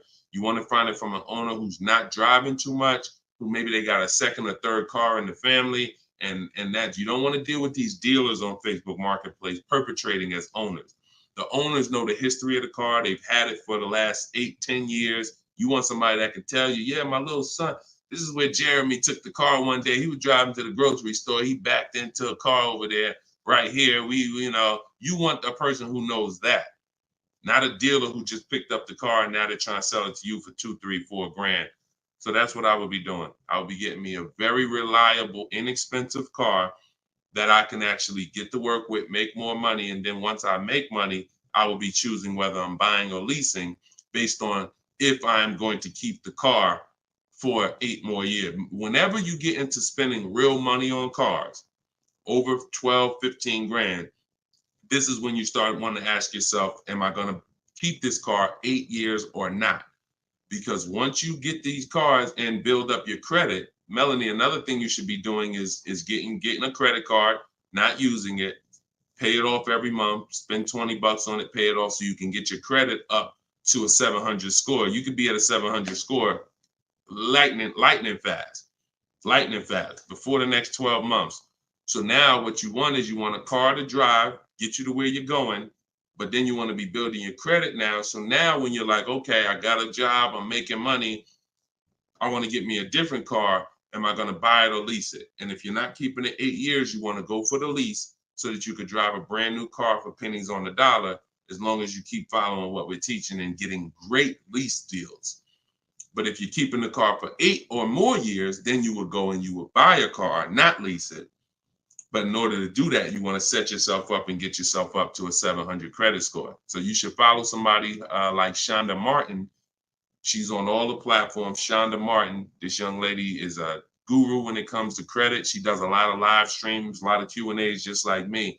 But yeah, you got a great path. But don't go out there and do what a lot of people do and finance a car, no credit, your first car, you're gonna go buy it. Now you're getting a $20,000 car, you're gonna probably pay, $500 a month for it. And now that car is gonna be a long-term thing because it's just too expensive. And you just don't follow the traditional route is what I would tell you. All right, I'm glad. It's my daughter. She has a full-time job and now searching for a car. Okay, perfect, Melanie. I think that's a great plan. Because the thing about that car that you're going to get for Facebook Marketplace is whenever she decides that she's ready to finance or lease a car, she can sell that car and get all her money back. If she finds a great car on Facebook Marketplace for $4,000, $5,000, you guys can sell that car and get the whole $4,000 or $5,000 back. You'll get 80-90% of it back. And I like to get whenever it's going to be a short-term thing, I don't want a car where it's going to be a burden to me later. We want to get a car that does the job now. I know with this Pontiac, whenever I choose to sell it, because I'm actually going to get a car. I've been waiting to get a vehicle that I want for a number of years. And when I do go get that, I'll sell this one, but I'll get everything back that I spent on that car. I'll get it back. So it's just strategic. It's a great way to move when you know these cars are not costing you money. You're breaking even on them, and it's just great. So that's what I would say, Melanie. That's what I would do for my own daughter. Okay, go ahead, Dolan. Shoot the next one up. We are live, y'all. We're going to try to get through as many as we can in the show. Type your questions. This is our Thursday, May 9th show, our 12 p.m. broadcast. So, Sir Francis on YouTube. What's the best source for an accurate valuation to determine if purchasing a used car is a good idea? I don't go by that. The only way purchasing a used car is a good idea for me is if we're keeping it at least 8 years. That's it. If you're not keeping it at least 8, are you keeping the vehicle at least 8 years?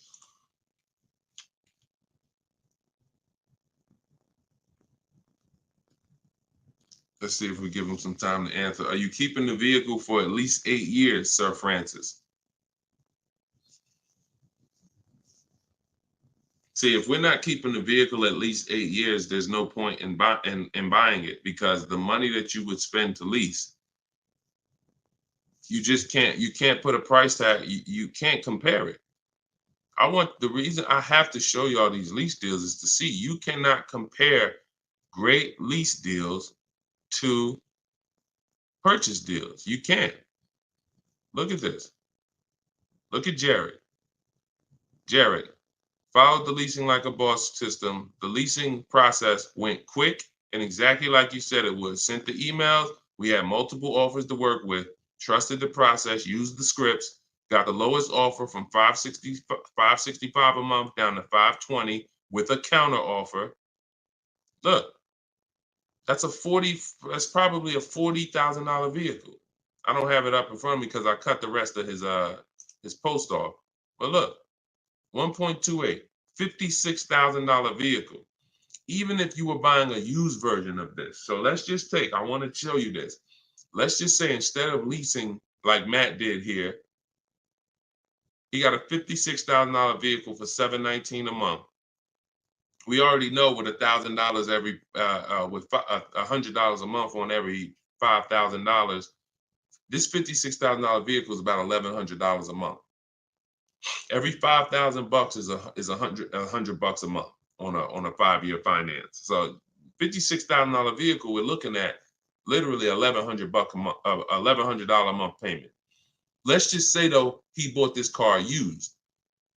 He didn't understand leasing. He found a used one. So instead of 56, let's say he gets one for, you know, let's call it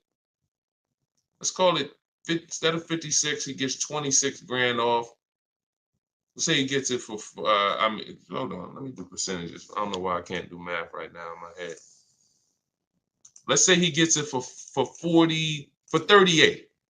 Let's use something that's really conservative and good. He gets it for 38.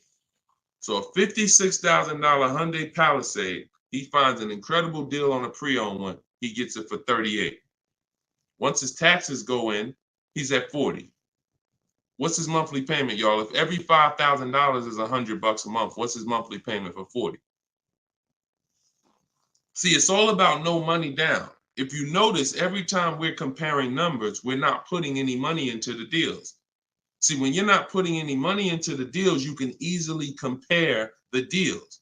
That's why all we do is shop with no money down, because it's easy to compare the deals. In my book is No Money Down Mastery. You're going to find every strategy I teach you doesn't involve money. It doesn't involve money, because when you want to put money down, that's different. But money down should be after you have assessed the deal already. So, those of you who want your copy of Cars from Home, 7 Steps to Saving Time, Money, and Avoiding Dealers, go to my TikTok bio now, get your copy for 75% off. Go to my Instagram bio, get your copy. But look at this.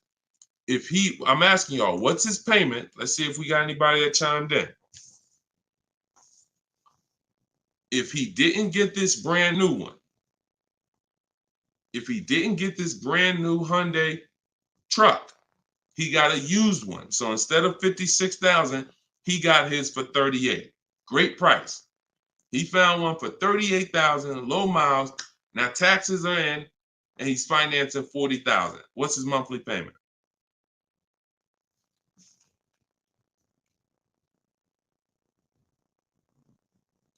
Anybody do the math?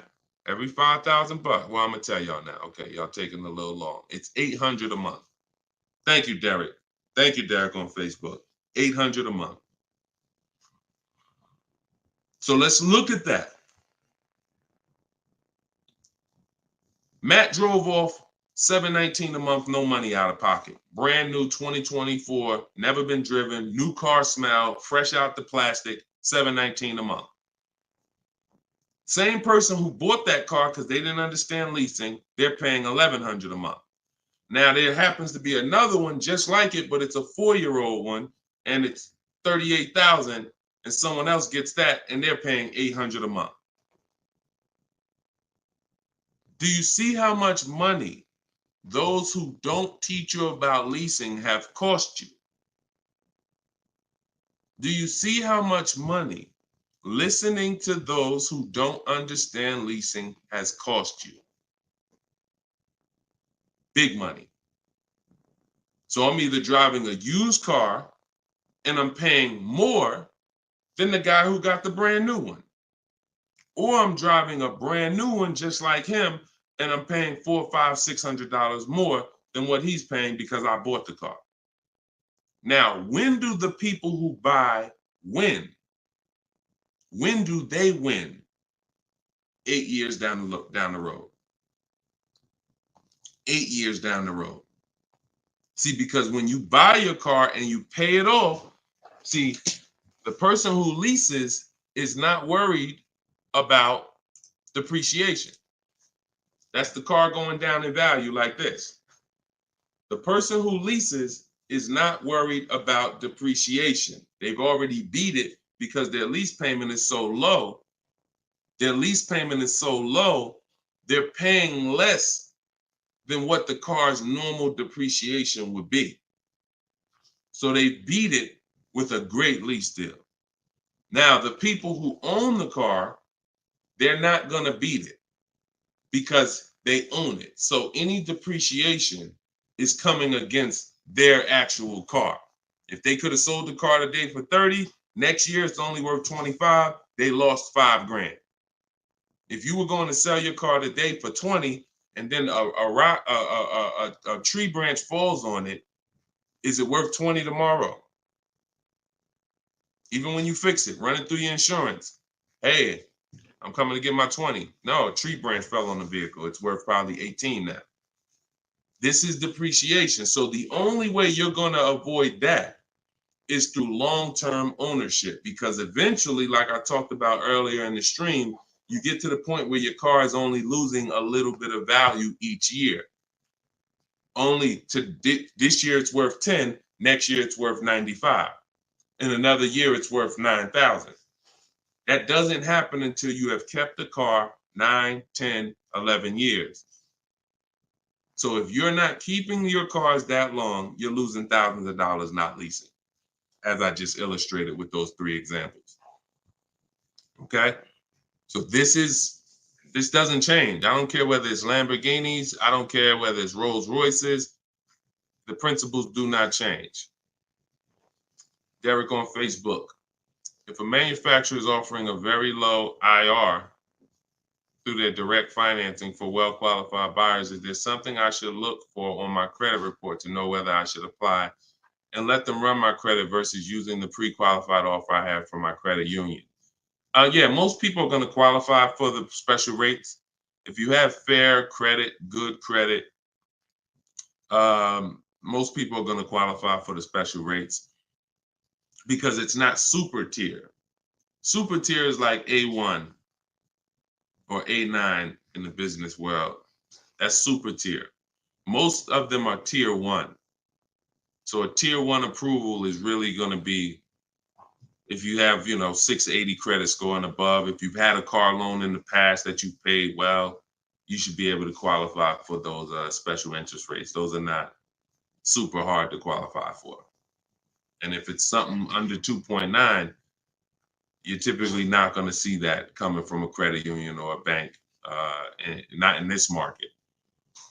Not in this market. So yeah, it's a good question though. But that's round 1 in the bank bidding war. So it's important for you guys to know that whenever you see a special interest rate offer, in many cases, it's not hard to qualify for. You don't need perfect credit. 680, 700 and above, you should be fine. All right. So, all right. Let's go. John Tez on YouTube. I'm interested in getting a 23 Charger Scat Pack, trading a 2022 Camry. This is a disaster. This is a disaster. Dealer wants 56 for the car, but it's been on the lot for 220 days. What do you think I could get them to lower it to? Well, I'm going to just tell you honestly, why are you trading in a 2022 vehicle? First of all, if you paid cash for that car, you wouldn't be trading it in, because once you see what it's worth and what you're getting in 2 years, you've had the car for less than 2 years. See, there's something, here's what we're not getting. The reason why I hold this up is for y'all to see that you cannot trade in cars this fast and have it be and have it. And I want y'all to know we are 100% live right now. We are 100% live right now. You're not watching a replay. This is a live show. So we're going to dialogue on this for a quick second. You should not, if I show this so y'all could understand, the value of your car is dropping like this the first year, 2 years, 3 years. You think that you could buy a car here for $35,000, turn around, trade it a year later, and it's only worth now $27,000, and you're just going to flip and take that $7,000 loss in depreciation. You are going to absolutely lose your shirt. And the only way that you actually don't realize how much you're losing is because they hide it in your monthly payment, because you're a payment shopper. Just get me to this payment. I don't care about the numbers and all of that. I don't care about how much money I'm losing on each car. Just work my monthly payment to something that I could afford. And that is financial disaster. because there is no way, if you were coming and you were writing a check for this, if you came in and you bought that 2022 Camry and they said, okay, it's going to be 35 grand, you know, whatever, and you wrote a check for it, and then you came back a year later and you said, all right, well, what y'all going to give me for my 22 Camry? And they said, all right, well, we can only give you 25 for it. And you said, wait, I just paid 35 for it last year. You ain't giving me no 25 for it. You would never take that. But payment buyers take those deals all the time, because what they do is they give you the same 25, but when they finance it and stretch the loan out, they're like, see, and your new monthly payment is only $50 more than your old car. And you like, man, this sounds like a good deal. It's a horrible deal. It's not even a deal. It's a horrible offer, but you're not trained to see it. So whenever I see somebody who's switching from cars that are less than 2 years old to a brand new car, you're not talking about leasing it. So you're still in the mindset of, oh, I could buy cars, switch them, buy cars, switch them, buy cars, switch them. You absolutely are losing thousands of dollars on every single car you buy. So if I wanted to do what you were doing, replace my 2022 Camry with a Charger Scat Pack, and first you're buying another pre-owned one too. You're buying another pre-owned one. So you're asking, all right, I want to replace this 2-year-old pre-owned car that I got, and then I want to buy another pre-owned car and replace that one. But you're not looking at the fact that the 1-year-old Scat Pack you're trying to find is so rare. When you find it, you're most likely going to overpay for it, because who has 1-year-old Scat Packs? Who has 1-year-old Dodge Charger Scat Packs? How would that vehicle even end up on a dealer's lot? You only get the cars on dealers' lots one of two ways. The dealer has to buy them from auction, or buy them from one of their customers, or at the end of a lease, the person returns the car. So people are not usually trading in a 1-year-old car. So if it has been on the dealer's lot, maybe it's because it's a leftover model. And if it's a leftover model, you don't have anything to compare it to see how much you should be saving.